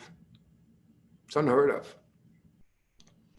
He said one of these children, that his father wasn't Jewish, married in the faith. The other kids started keeping kosher. The third one eventually became a shliach. If we're able to appreciate the chelik we have in our life, have simcha, be like Aaron HaKohen, which is a samach belibo. He sees that Moshe Rabbeinu's been appointed. He's 3 years younger than me. I'm sameach for him too. And break that nature at that moment. Then if we're able to appreciate these 2-3 children, these little efforts that we make, we appreciate what we do, and we have simcha for it. That is really living with Mashiach. That brings the gula, which means the bracha of Mashiach is here. But my bracha can only dwell in a place of simcha. So B'ez Hashem Yisborech, I think it's really time. This is incredible that we're all over, all the way to Australia and California and wherever, all over the world. We're gathered together, right? The bodies are separated, but we're all on the same line. We all want the Gula Shlema. So B'ez Hashem Yisborech, let's unite. Let's strengthen ourselves. Let's take the time to do these 5 phone calls a day to encourage another Yid and to tell them, you know what, I care about you. I'm thinking about you. And it doesn't matter what they're going to respond, because that simcha might be the actual catalyst, the last thing that's going to bring the final bracha and promise that we have from our Rebbe, that the Gula is going to be right now. Techafum yad mamish, the Chaim, all those who need a Rafur Shlema, especially Chaim, Shnil, Zalman, Yehuda, Ben, Hinder, Yechevet. The Hashem should be with that. Tzlocha Rabbo and Chaim. Chaim V'rocha. Thank you very much, Abraham Amar. Those powerful, geschmacke, uplifting words. Unbelievable. Thank you very much for not just sharing, but from your heart and giving us. Thank you. Chaim, thank you. Thank you for the opportunity, and thank you to Everson Fruma that organized this. You know, everyone who's ever been to Melbourne, Australia, and has met Rabbi Yitzchak Groner Elvashom, the Rebbe's emissary to Melbourne, knows Rabbi Groner is very fond of saying these words. I was there. People are recounting events that happened in this place and that city. If Rabbi Groner was there, he's going to say, and I was there. There are a lot of people in our lives that are around us, that are friends, and they're going through stuff. And as Rabbi Meir said, picking up the phone, reaching out to them and saying, how are you? They'll remember how I was there, how you were there for them, and you made a phone call. It touches a very deep place. One of the reasons the Rebbe instituted the custom of going on Ta'alucha, of going to bring joy to other people on the holiday of Shavuos, is because every Yontiv, there's revelation of how Kol Yisrael Chavadim, Kol Am Yisrael Chavadim are all one nation. In order to emphasize this, so therefore Jews who are in Brooklyn emphasize how they were together with Jews in Manhattan. They walk to Manhattan, they walk to Brighton Beach, and wherever you are, you go to another person, bring simcha to them. There's a new Farbrengen of the Rebbe that was just published just a week ago. This Farbrengen, the Rebbe notes how there are various things that are more obligatory and yet performed with less inspiration. For example, there's a biblical commandment to be joyous in the holiday of Sukkot, but not so much as that obligation paid attention to as much as it should be. There's a custom to be joyous on the nights of Sukkot, Shmuchas Pesach She'eva. That's paid with, there's more attention paid to that. Then there is the joy of Simchas Torah, which is even less, and there's more simcha. Then the Rebbe said, the joy of going to another shul on the holiday of Shavuos is not even written in Shulchan Aruch, because it's beyond the parameters of what could fit into Shulchan Aruch. It's beyond the limitations of what could be expressed in Shulchan Aruch. And therefore, Rebbe said, it's nishkein avla. It's not an avera. If the joy you have in going to another Jew on Shavuos and bringing them joy, if you do that with more joy that you have in dancing with Sefer Torah, Rabbi Shlomo Zarchi, Rein Gesund, he said that the Rebbe once expressed the following thing. He said, if people would know what it means to be by the Rebbe for Shavuos, no shul in the world would have a minyan. Baruch Hashem, wherever we are, we're with the Rebbe for Shavuos.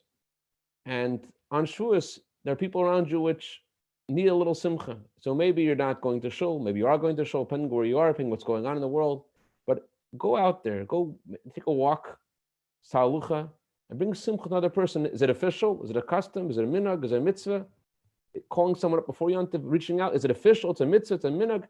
The Rebbe says it's not a avera if you approach that with greater simcha than carrying the Sefer Torah and dancing on Simchas Torah, because it's something which comes from within the deepest part of the neshama.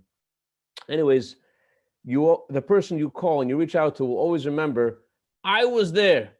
And it was in that spirit, we have with us Rabbi Yitzchak Groner, Olvasholm's son, a good dear friend of mine, Rabbi Chaim Groner, B'chavod Rabbi Groner. You're here. You're unmuted. Please unmute Rabbi Groner. Okay, you're unmuted. Chaim. Chaim Rach.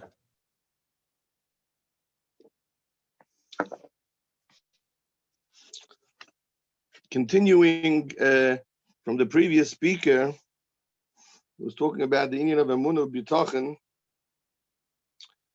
So I first want to Peschim B'dvar Malchus, everything which one should say should have some kind of a shaykhis, at least Begoli, has to have a shaykhis, or either Begoli Mamish with something from the Rebbe. So it was just very recently disseminated over social media, a letter from the Rebbe dated Yud Beis Nisan Tavshin Tezvav, it's in Chelik Yud Aleph Igros Kodesh. It's just one part of a letter.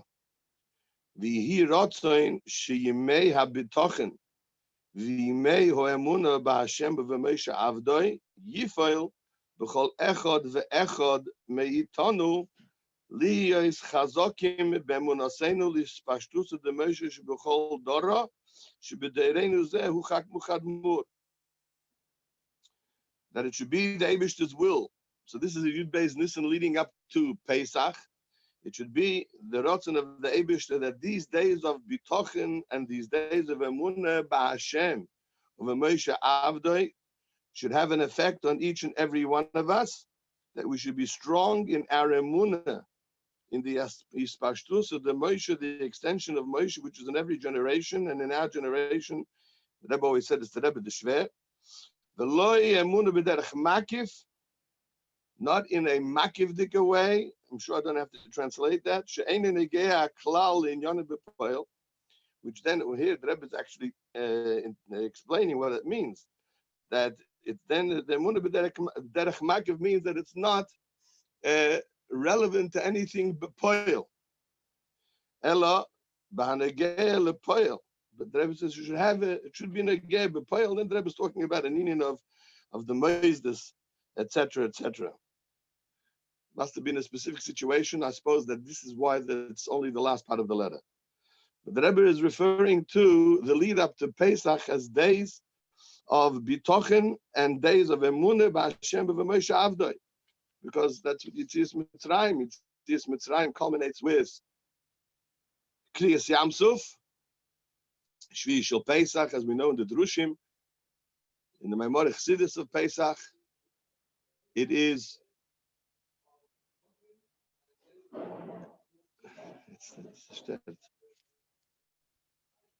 so Shvi Shel Pesach is Kriyas Yamsuf v'Yaminu B'Hashem v'Moshe Avdoi. B'Ashgacha Pratis. So I was thinking in 1 second, please. Having a little bit of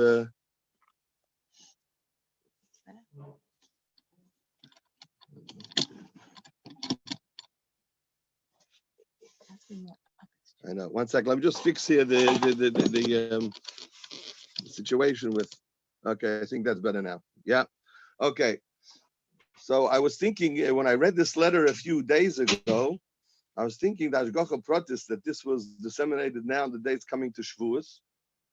even though that this is a letter which is leading up, that this is a letter which is leading up to Pesach. So first of all, we know, and how the Rebbe always emphasized, that Pesach is the Haskalah, and by the Gilui, by the snare, the Eibishter tells Moshe Rabbeinu, by Tziach Hasom Hazem in Mitzrayim, Tavdun Salikim Al Hor Hazeh, that's the whole Tachlis Gavona of Yitzias Mitzrayim, is to come to Har Sinai for Matan Torah v'Kabbalas HaTorah. And what do we know about, what does the Torah tell us, which we'll learn on the first day of Shavuos Mitzvah Hashem, that the Eibishter tells Moshe Rabbeinu, Hinei Anochi bo elecha ba'ava ona, ba'avur yishma'om b'dabri imach v'gam b'cho yaminu li'yelah. The Eibishter is saying that what's going to be, what's going to happen at Matan Torah, that the Am Yisrael will see how I am communicating with you, v'gam b'cho yaminu li'yelah, and they will also believe in you li'yelah forever. So the connection, of course, together with Pesach, the Vayaminu b'Hashem of Moshe Avdei, as the Rebbe is saying that these are the days of Emunah B'Tochen in the Spashtus of the Moshe B'Chol Dor V'Dora. So when it comes to Shavuos, so it's connected Avada to the union from Gam B'Cho Yaminu La'Olam. And B'Ashgocha Pratis, I looked up a Sikha just before, where I remember the Rebbe spoke strongly about this, but I didn't realize how relevant it was. And I have it here on the screen in front of me. It's the Sikha of Shabbos Parshas Nosoi Tov Shin Chof.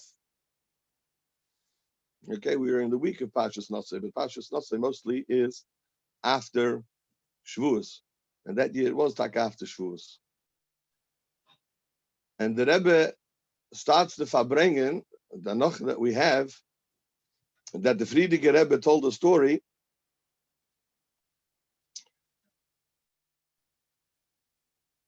of the Alte Rebbe.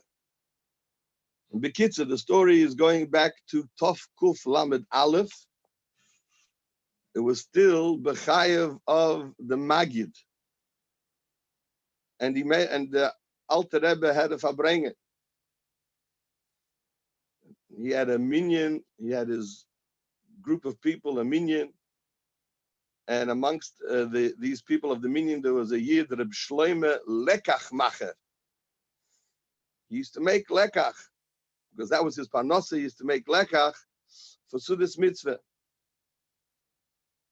So this Reb Shleime told over the story that in Tov Kuf Lamed Aleph, still B'chai HaMagid, so the Alter Rebbe made a Farbrengen with his Mekusharim in Shloishes Yemei Hagbala. That's where we are now, right now.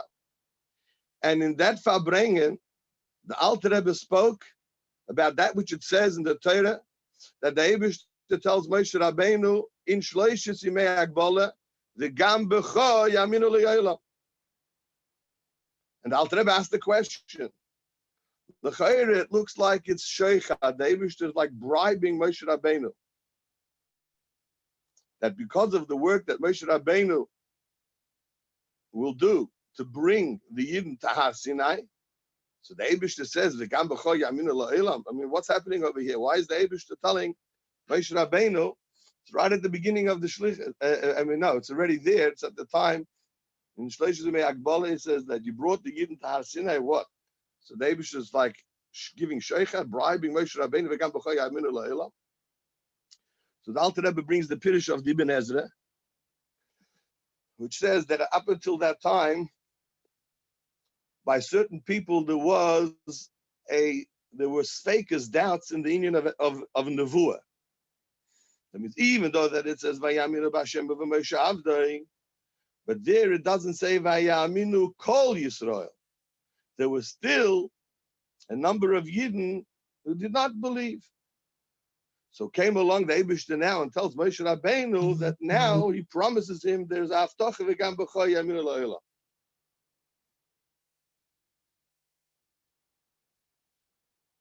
And Alter Rebbe strongly supported this Pirush of the Ibn Ezra, even though the Ramban doesn't agree with it. And the Alter Rebbe explained that even though everybody believed in the union of Nevuah, but there was still certain sfeikus whether Moshe Rabbeinu is the Navi.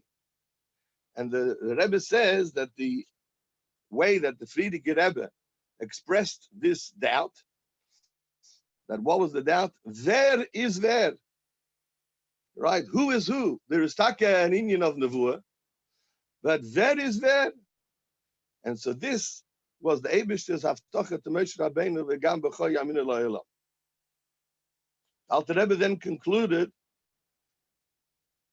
as a Rebbe is da gleiben da chale, that there is a Rebbe everybody believes. So we have to know that the Rebbe was the Baal Shem Tov.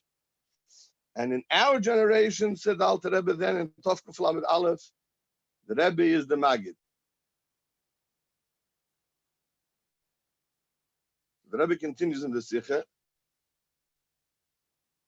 that in Zohar we know it says Ispashtus of the Moshe v'chol dara v'dara, and so also you have it in Nigla Ein Lechad Dosh Ein Bo K'Moshe U'Kaha'avos. So it's a davar ha'pashut by all Yidden who are ma'aminim, who believe in Divrei Chazal, that it is his taka azoi. That in every generation there is somebody that who is this pashus of the Moshe. But the shaila is ver. So it's a davar ha'pashut as in the dirt of the Baal Shem Tov, that was the Baal Shem Tov, and then afterwards the Magid, and then the Alter Rebbe, until our generation says the Rebbe that it's the Rebbe the Shver, as the Rebbe always said.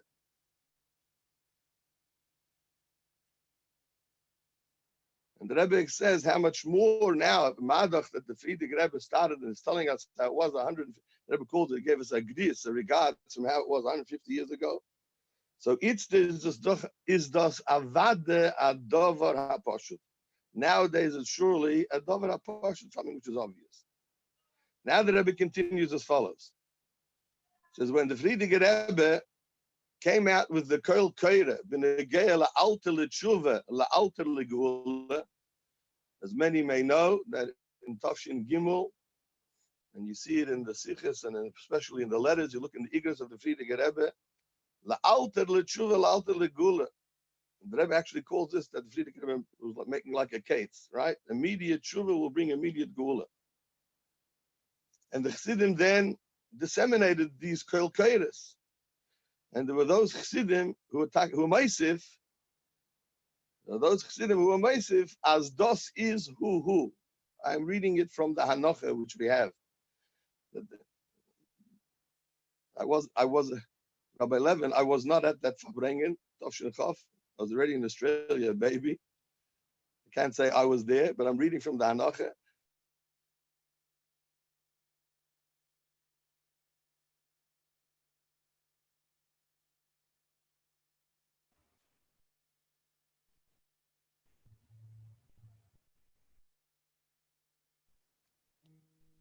Are you still on? Can you hear me?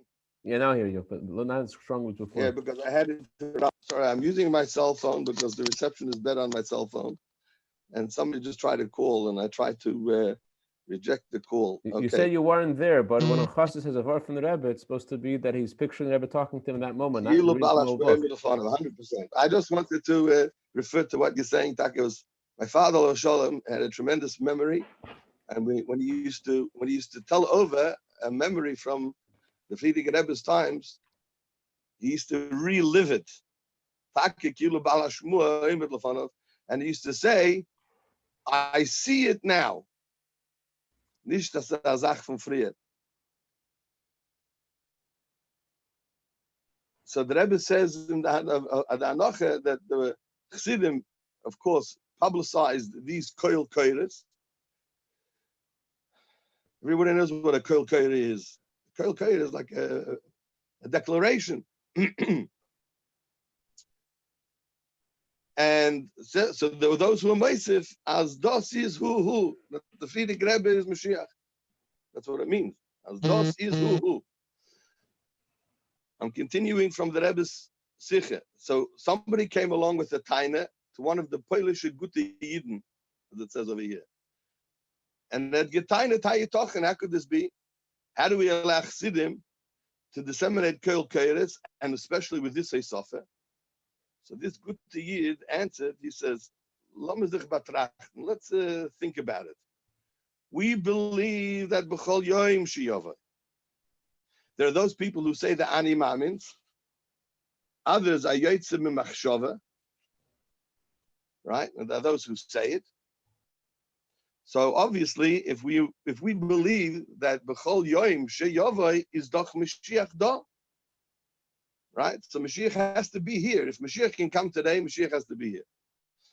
So this Gute Yid said, so you know that it's not you.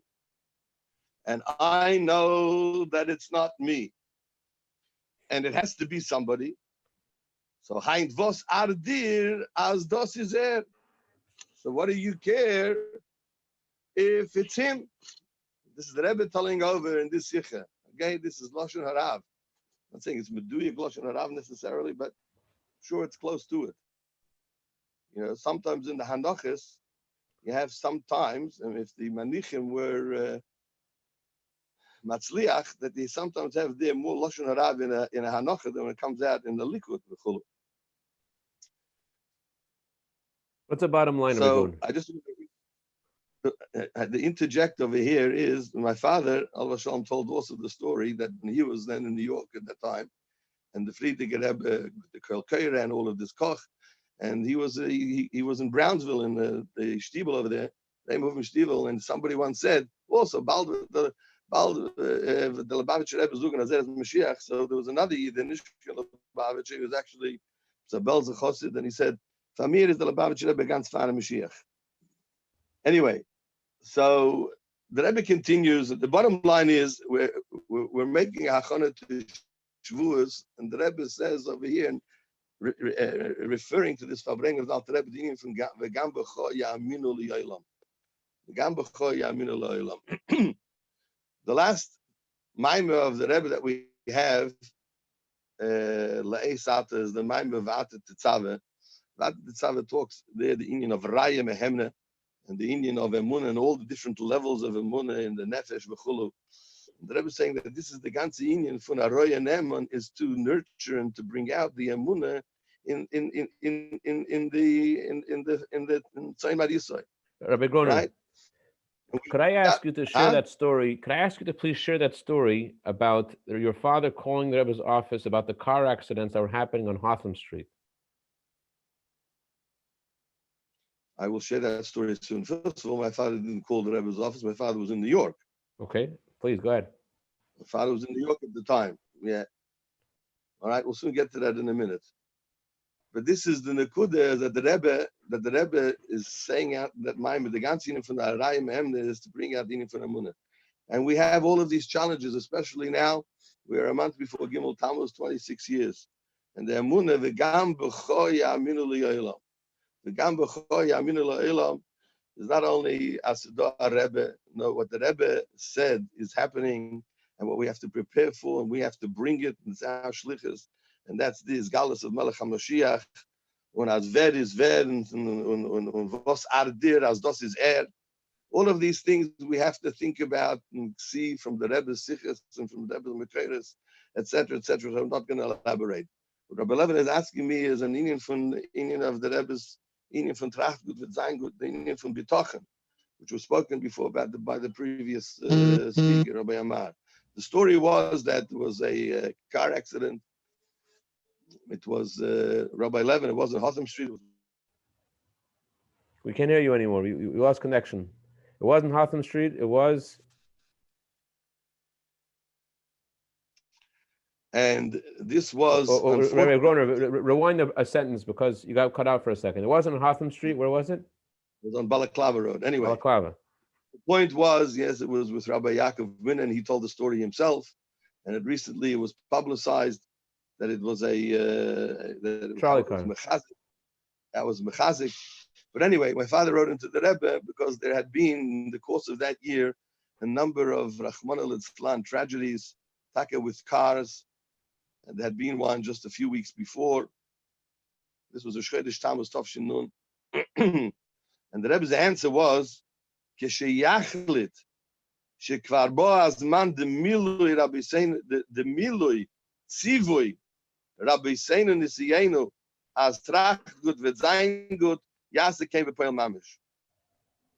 Kesheyachlit, that means when you'll make a achlota that the time has already come to fulfill tzivui Rabbi Seinu nisiyenu. Not many times did the Rebbe use the term tzivui. Most of the time was Hiroas Rabbi Seinu nisiyenu.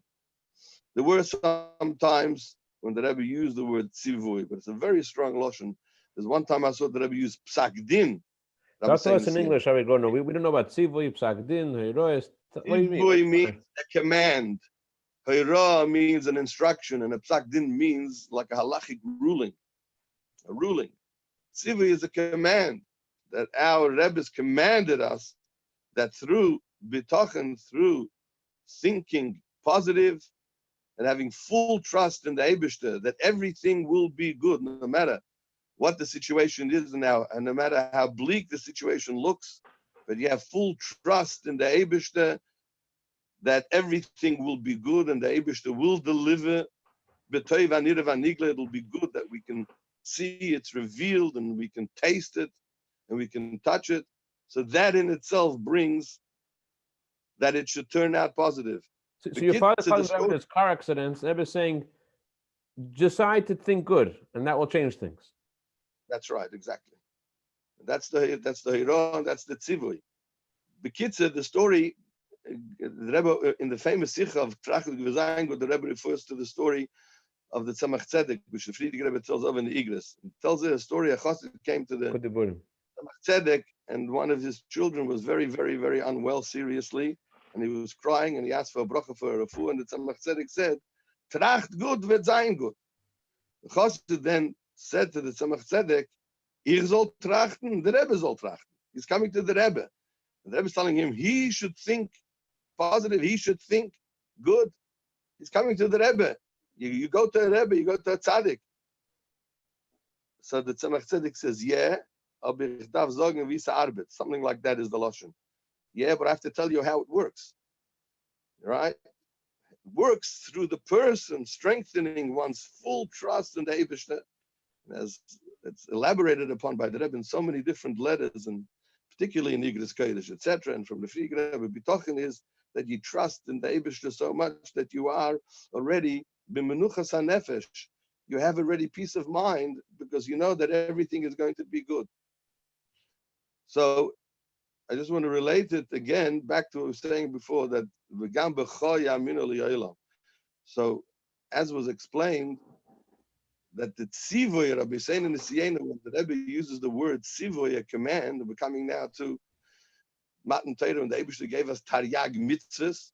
So as we know, that Chassidus explains that which Chazal tell us, Godel ha-mitzvah v'eiseh, l'she'einu mitzvah v'eiseh, it's a greater person who's commanded to do the mitzvah than somebody who's not commanded. The Chassidus pshat in this is that when a person is commanded by the Eibishter, so then he is given the power by the Eibishter to achieve. And that's the holiness of Matan Torah, is to bring Kedusha, holiness, into the physical world.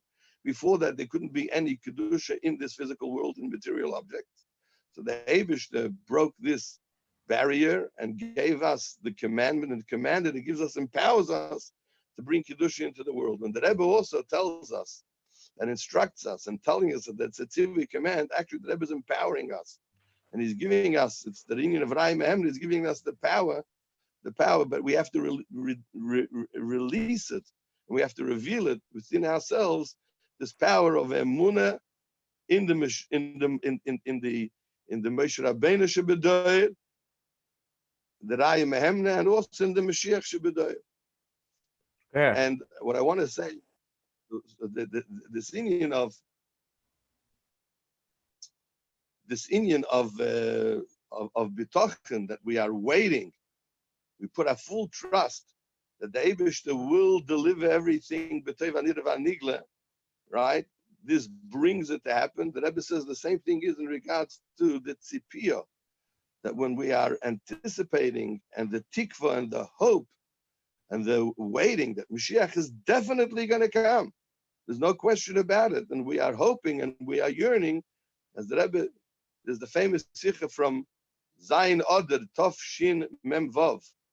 When the Rebbe, Zayin Cheshvin, Tov Shin Mem Vav.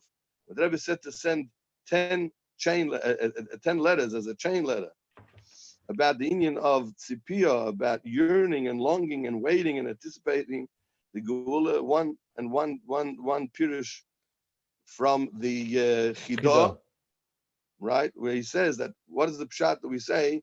Ki lishuaska kivinu kol hayom. Ki means because, which is an explanation. Why is Tzemach David Avdcha Meheres Atzmiach Bekarnei Torn B'Shuasecha? We're telling the Eibishter that he should make Mashiach already come.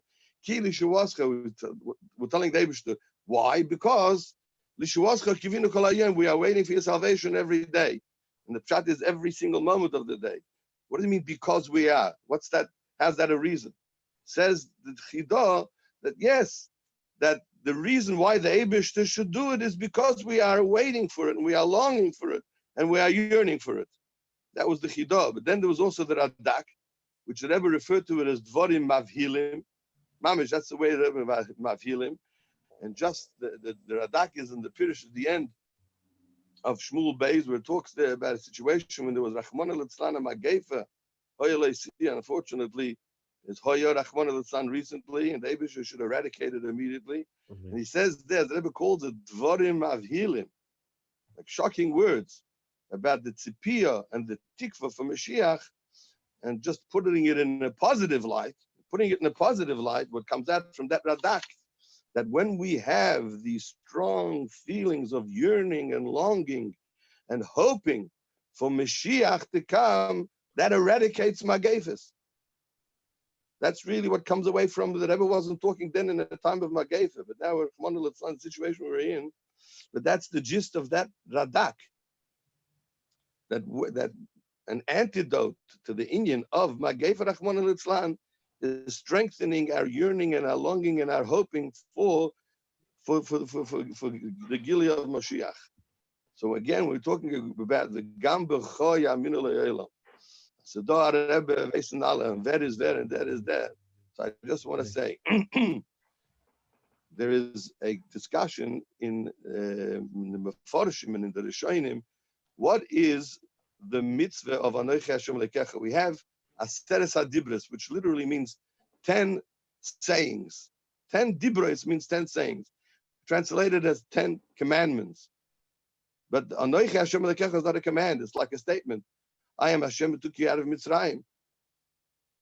Mibeis Avodim. So we know that the Rambam says in the beginning of Hilchis, you say that Torah, Perek Aleph Halacha Vav, that after he explains that we have to have Yedias Hashem, we have to know, not just to believe, as the Rebbe emphasized so many times. He says, this is what it says, Anochi Hashem Lekecha. We have to know the Eibishter. So one of the Rishonim, whose name is Rabbi Yitzchak Mikurbayel, the Sefer Mitzvahs Cotton. So the first mitzvah in his Sefer Mitzvahs is Anochi Hashem Lekecha. And he says over there that what is the mitzvah of Anochi Hashem Lekecha? That we should believe in the union of Geula. That's what he says. We should believe that just like Anochi Hashem Lekecha, that we should took us out of Mitzrayim. That was the first Geula. And what's going to be in the end? That the Eibush is going to take us out of this Golus. And that is the tzivui. That is the aspect of tzivui in the mitzvah of Anochi Hashem Lekecha. So we're about to be mekabel the Torah and besimcha bepnimius, and the union of Daseres HaDibros. The first of them all is this union of tzipiyah liyeshua. Tzipiyah liyeshua. And so the Rebbe said that we have to kochzach in Inyanim Mashiach Geula, and one of the ways of bringing the Geula fast is by learning Inyanim Mashiach Geula. I just also want to point out, based again on this Sikha, Jvargocha Protis, the Rebbe is talking about a Farbrengen of the Alter Rebbe in Shloshes Yakbola, in leading up to Shavuos, the Gam B'choya Min L'Olam, and the concept of the Emunah. The Emunah is Veris the Novi. Then there's the Sikh of Shoftim Nun Aleph, which everybody knows about. But it's also interesting to note that when the Rebbe first started the whole koch in Yonim, in learning in Yonim Mashiach Geula, was Pashas Tazriya Umetzoyre Tov Shin Nun Aleph. And you look in there, it's in the Sefer Asiches, it's Muge, and it's also known things that the Rebbe crossed out, things that the Rebbe added. And the Rebbe brings there the Gemara from Sanhedrin, which talks about that the Vei Shiloi Ambre, Shiloi Shmoi, the Beis HaMedrash of Shiloi, it was said that the name of Mashiach is Shiloi. And in the Vei Yanai, they said there's Yanai Shmoi, and bringing a posuk over there, V'chulu, right? And the Vei Chizkiya is Chizkiya Shmoi. Menachem ben Chizkiya Shmoi. Look in that Sikha where the Rebbe is talking about the names of who Mashiach was, or how was it presented. And the Rebbe says there, by the way, a murder Chiddush. And the Rebbe also, we're coming to Shavuos, which is associated with Megillas Rus. And there's the Pirush of the Bartanura on Megillas Rus, where there it says, and the Rebbe quoted it many times in those years of Nun Aleph and Beis, that in every generation there is somebody who's roy to be a Mashiach. Right? It's connected also that in Pashtus is the Moshe B'chol Dora V'Dora. And there's somebody who's roy to be Mashiach. The Rebbe, when he's talking about these Rosh Yeshiva in the Gemara times, the Rebbe is also there, mefarish, what Rashi says, which people don't learn it. We never learned it that way before. That when it says there that they Yanai Amre Yanai Shmei Vei Shilei Amre Shilei Shmei, and so Rashi says over there, and the Rebbe brought it down in the Ha'ara from the Rebbe that Kol Echad Hoyim Mefarish Achar Shmoi, Kol Echad Hoyim Deirish Achar Shmoi. Rashi says Kol Echad Hoyim Deirish Achar Shmoi. That's what Rashi says. And the Rebbe says, "V'loisha talmidim chitshu sheshmoi kishem rabbam." When Rashi says, "Kol echad hoyeder shachar shmoi," most people said that the talmidim in that yeshiva said that the name of Mashiach, who's Mashiach Shebedoyer, it's their Rebbe, and they found a pasuk to support it. Yanai is Yinain Shmoi, Shiloi is Ad Kiyovei Shiloi. The Rebbe says that Pshat, where Rashi says, Kol Echad Hoya Deirish Achar Shmoi, was that the Rosh Yeshiva said it on his name, V'loi Shat Talmidim Chitshu Sheshmoi Kishem Rabbam. And then in the Ha'ara, the Rebbe says, V'anan Chasidim Nana Basrei, Rabbi Seina Nisiyenu. The Rebbe right away says, how do we Chasidim emulate that? Right? What do we do? How do we respond to this, which we see in the Gemara by Chazal? That Rabbi Seina Nisiyenu, all of these things are spelled out in the Sichas of the Rebbe. So if we're talking about approaching Mashiach, approaching the time of Shavuos, and Shavuos is the Gili of the Eibishter on this world with Matan Torah. The Alter Rebbe says in Perek Lamed Vav, where he talks about Matan Torah, that this was a haschole, or kvar hoya leilam b'shas Matan Torah. The Alter Rebbe says the whole kavana of Brias Ha'olam is dir b'tachtenim, and we have to bring it out through Maseinu v'Avidiseinu. And wherever the Rebbe mentioned Maseinu v'Avidiseinu, the Rebbe says Ayin b'tani Perek Lamed Vav Lamed Zayin. And so so the end of Matan Torah is the haschole of the union of Gilui Elikus in this world. That's the union of V'gam b'cho ya'aminu li'olam. So therefore, this is, I think, which we have to be mechazik ourselves and one another, based on the sichas of the Rebbe. Because in that Farbrengen, the Rebbe said that the derech ha'yishara, how we bring Mashiach more quickly, is through learning in Yonim Mashiach Geula, starting from Tanakh, and then Midrash Chazal. This Lekutei Sichas from the Sidei Reino. The Rebbe actually used that term, Lekutei Sichas from the Sidei Reino, in that Farbrengen, and it's also in the Mugadika Sicha also. So my time is over. L'chaim, l'chaim. I did want to tell a story or two. I don't know if there's time for that now.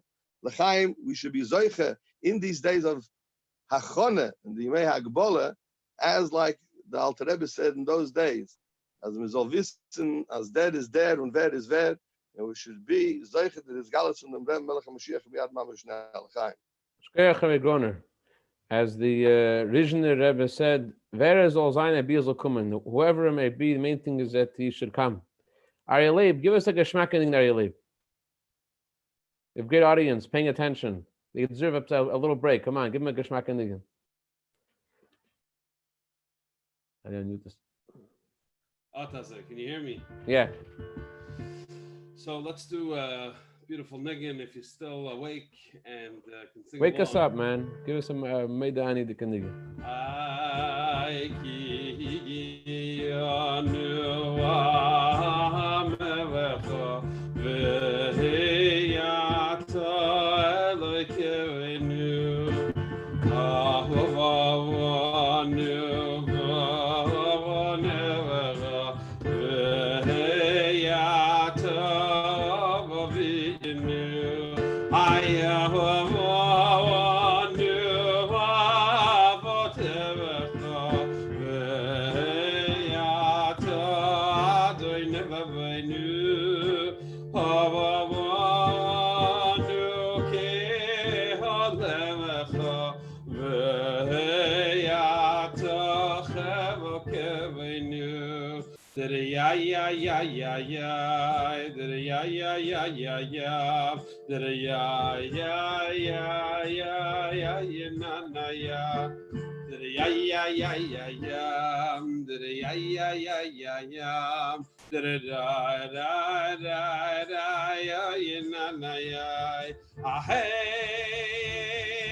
ya da da da ya ya da da da ya ya da da da ya da ya da ya da ya da ya ya ya ya ya ya ya oh ya na na ya ya hey ya na na ya ya da ya ya ya ya ya ya mama ya na na ma ya na na ma ya na na oh da da da ya na na na ya da da da da da ya da da ya da da oh ya na na ya da da da oh ya da da ya da da ya da da ya na na ya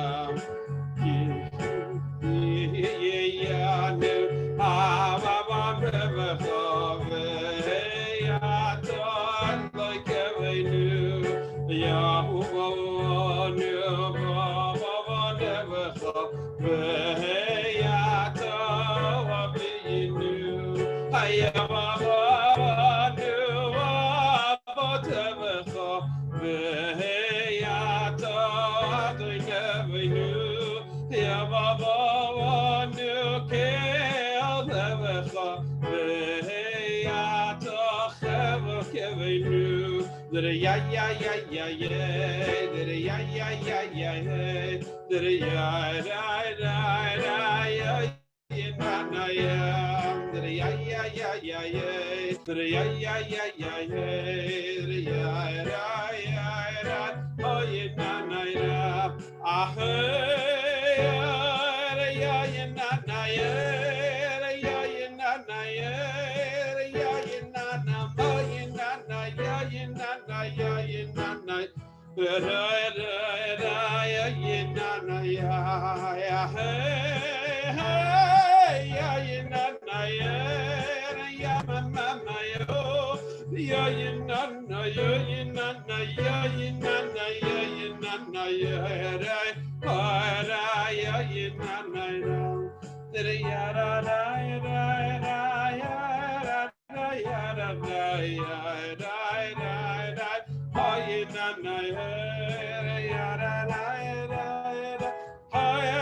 ya da da ya da ya da ya ya na na ya everybody did it ya ya ya ya ya ya ya ya hey did it ya da da ya ya na na ya did it ya mama ma ya did it ya mama ya did it ya da da da ya ya na na ya ah hey ya did it ya ya na na ya ya ya na na ya ya ya na na ya ya na na ya ya na na ya did it da da da da da ya ya na na ya ya da da da ya da da ya da da oh ya da da da ya ya na na ya ya da da da da ya da da oh ya da da da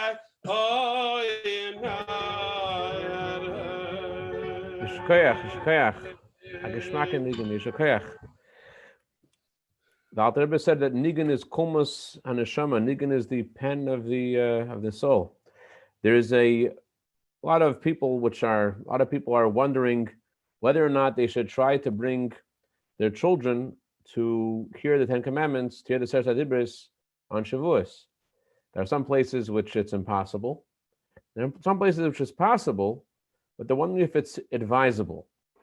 Now, of course, there are doctors and there are halachic decisions, and you have to follow the halachic decisions in your place, where you live. But I want to bring another facet to this question that I want you to consider before making a decision.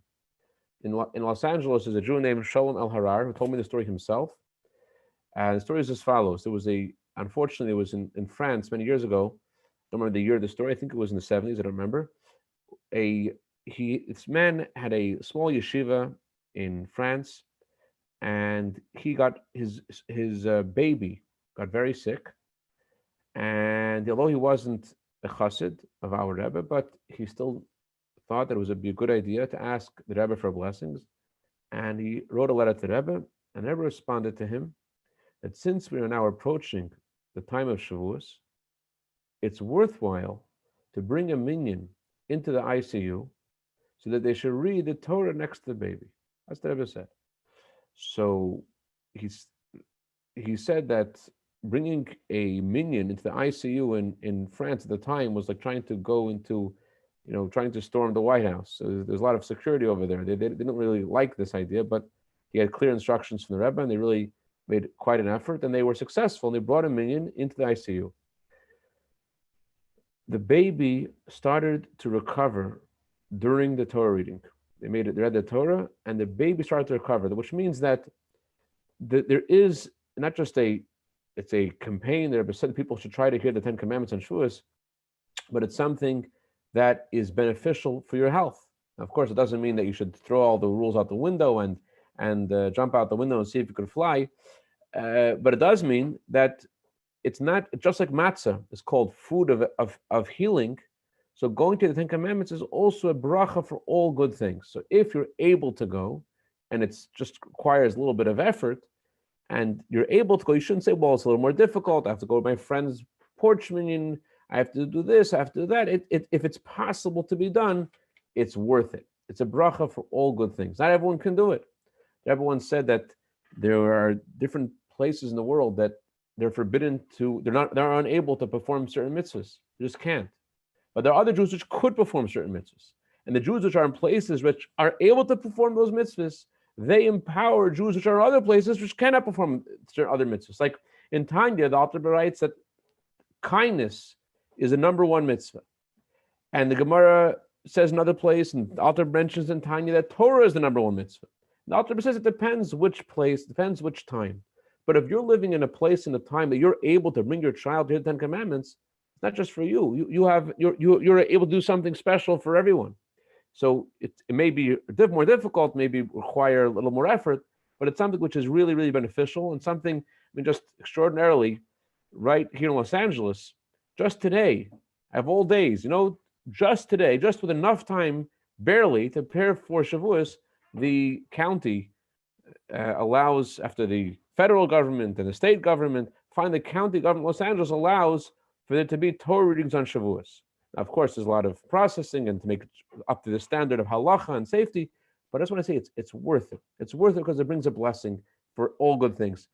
There are certain things that Rebbe tells us which are for our own benefit, like, for example, studying chitas. Studying chitas is something that Rebbe said it brings a blessing for so many different issues people had.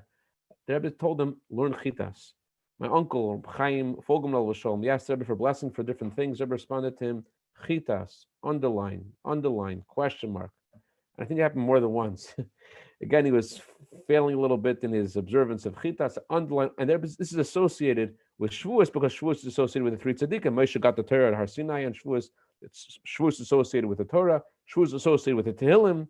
David HaMelech passed away on Shavuos, and the Baal Shem Tov, his Yortzeit is on Shavuos. So the Rebbe always said on Shavuos we should focus on these three tzaddikim and Chumash, Tehillim, and Tanya, and reinforce our observance of these three takanas, three holy things which are for our own benefit, together, of course, with checking mezuzahs and tefillin, but learning chitas and having a chitas in your car, just having a chumash Talmud Tanya and a charity box in your car, brings a blessing for protection for all good things. So just want to throw that out there. It's a special time where there are mitzvahs for every day of the year, but the mitzvah of today, the mitzvah of the time we're in now, is try to make an effort, if you can, to hear the 10 Commandments on Shavuos, strengthening our observance of chitas. And that goal of studying chitas is actually a new campaign that just came out, which I'll share with you a little video, 2-minute video, about a new campaign which will allow a lot of people to get chayenus, and it's a great offer.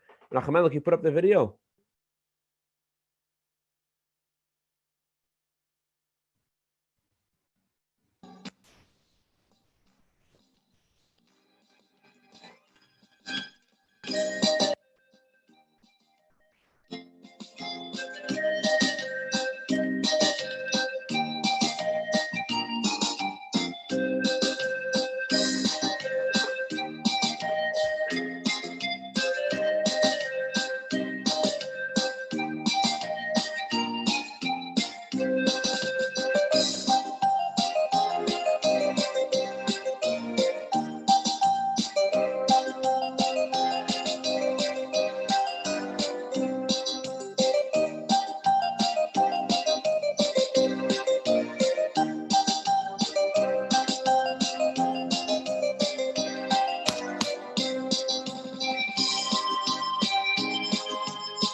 Am I muted? You can hear me? Oops. Okay, so bottom line is take from the Farbrengen, Amun and Bitachon, strengthening our trust in Hashem, strengthening our simcha, strengthening our chitas, but can't do anything without a geschmack and niggin. Ariel, give us one more geschmack and niggin. I'll go with simcha. The bracha we give each other before Shavuos is to receive the Torah with joy and inspiration. The Rebbe says you cannot get the inspiration within your heart without the joy. Joy breaks the boundaries down that have locked up parts of your heart for who knows how long. When you're besimcha, when you have joy, it opens you up and it lets you feel your heart. So in order to have the pnimius, in order to have the inspiration, the Rebbe says it starts with the simcha. That spirit, are you leib? It's like a shmak indigen. I'll leib it like a freilich indigen. Ashreinu,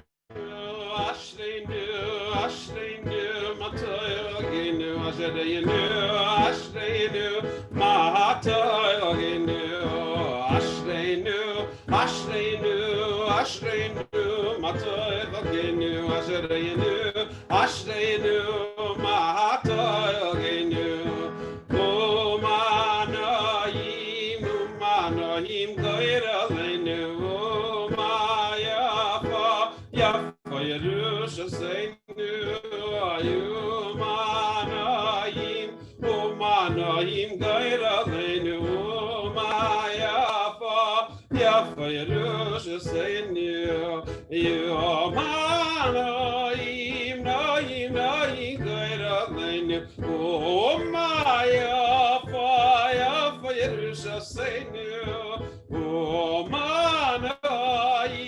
Nayim Nayim Goyralenu Umayafa Yafa Yerushalaynu Umanayim Umanayim Goyralenu Umayafa Yafa Yerushalaynu Umanayim Umanayim Goyralenu Umayafa Yafa Yerushalaynu Umanayim Nayim Nayim Goyralenu Umayafa Yafa Yerushalaynu Umanayim Nayim Nayim Goyralenu Umayafa Yafa Yerushalaynu Umanayim Umanayim Goyralenu Umayafa Yafa Yerushalaynu Umanayim Umanayim Goyralenu Umayafa Yafa Yerushalaynu Umanayim Nayim Nayim Goyralenu Umayafa Yafa Yerushalaynu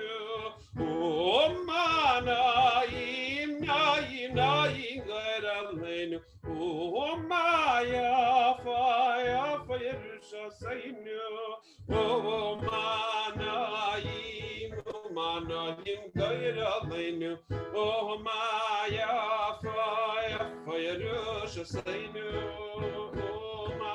Umanayim Umanayim Goyralenu Umayafa Yafa Yerushalaynu.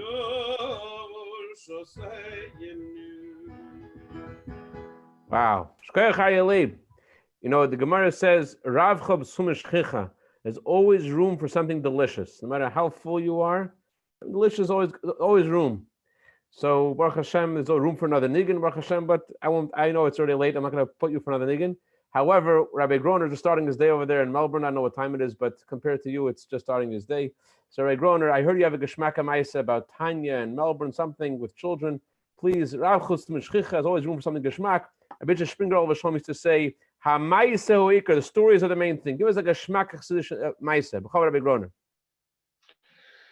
So the story happened, I'm not exactly sure, but close to 10 years ago, maybe a little bit less. I haven't kept track exactly because I'm not that closely associated with the family at all. This happened with one of our shluchim here in Melbourne, Rabbi Dudu Lida, who is the shliach of the Chabad house for Israeli tourists.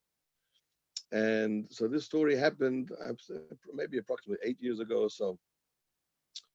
There's one Friday afternoon, so he gets a knock on his door, and a young man who's Israeli, but not actually a backpacker, but somebody who's living in Australia, married to an Australian Jewish girl, and they'd been living here for a number of years already, married, and they were unfortunately not they were not successful in conceiving and having a child.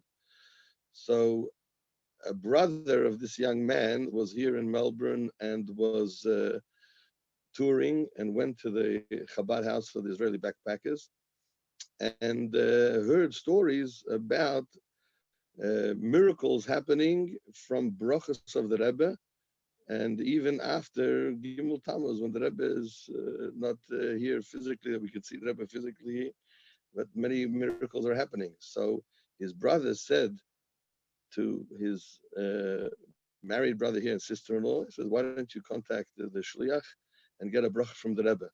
Anyway, to make a long story short, so he came and he said, okay, write a letter to the Rebbe. He explained to him how it works, and we'll put it in the Rebbe's.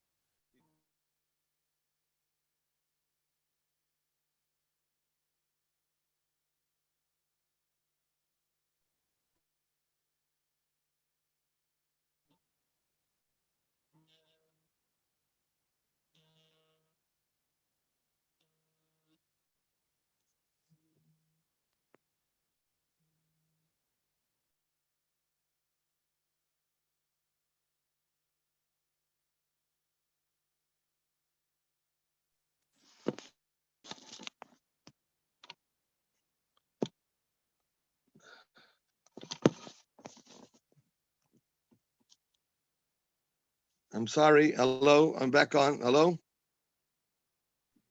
Hello, yes, we can hear you. Yeah, I'm sorry. Anyway, so he wrote a letter to the Rebbe and put it in the Igros Kodesh, and there was some hint towards the concept of learning Chassidus. And so it was therefore suggested that they should have a shir in Chassidus in order for a bracha to come.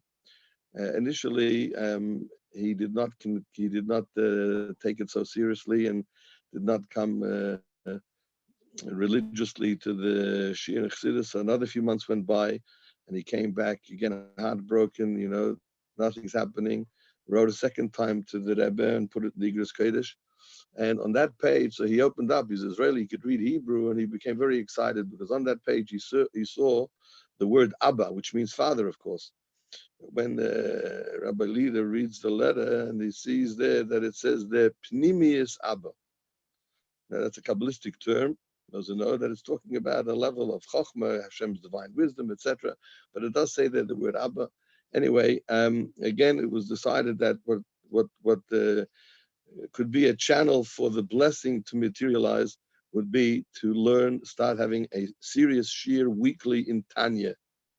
I forgot to mention, by the way, that this couple had been to many doctors, and the doctors were of the opinion that this woman, for her to have a child, would be a 1 in a billion chance. That's what they said. Her situation was such that it would be 1 in a billion chance for this woman to conceive a child. Anyway, so after the second letter, he came religiously every Thursday night to learn Tanya. He really took it seriously, and he even, as a business person who traveled sometimes interstate on business, so there were times that on Thursday night he was coming back home to be on the Shabbos. He would come from the airport straight to the Chabad house to have the shir in Tanya.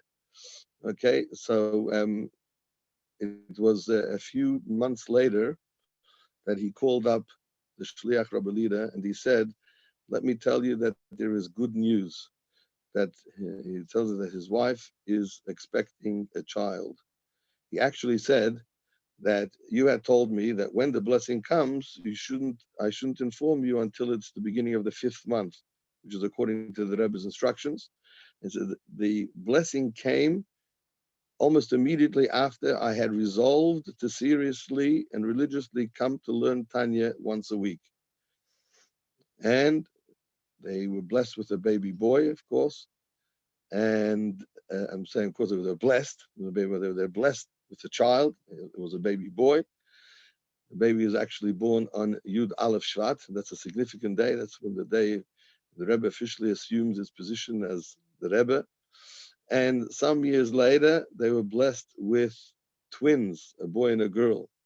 So these people, this husband and wife, who doctors said medically, it's 1 in a billion chance for her to conceive, have been blessed with 3 healthy young children.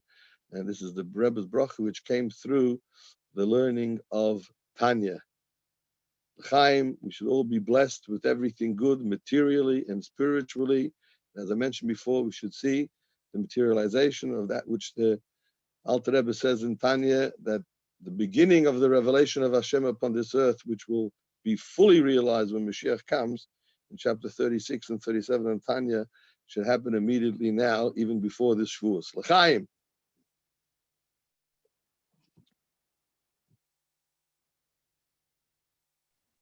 Shkoyach Harei Groner, shkoyach all of you, each of you for joining. B'ol Torah, we should see the Torah with simcha and inner inspiration. And as Groner has said, we don't have to wait for Shavuos. We should see Mashiach tonight or tomorrow morning as you are in Australia. And Beaker should be taking a mamish. Gute Nacht and Mesiras Tevis. Thank you all for joining. Amen. Kol tov.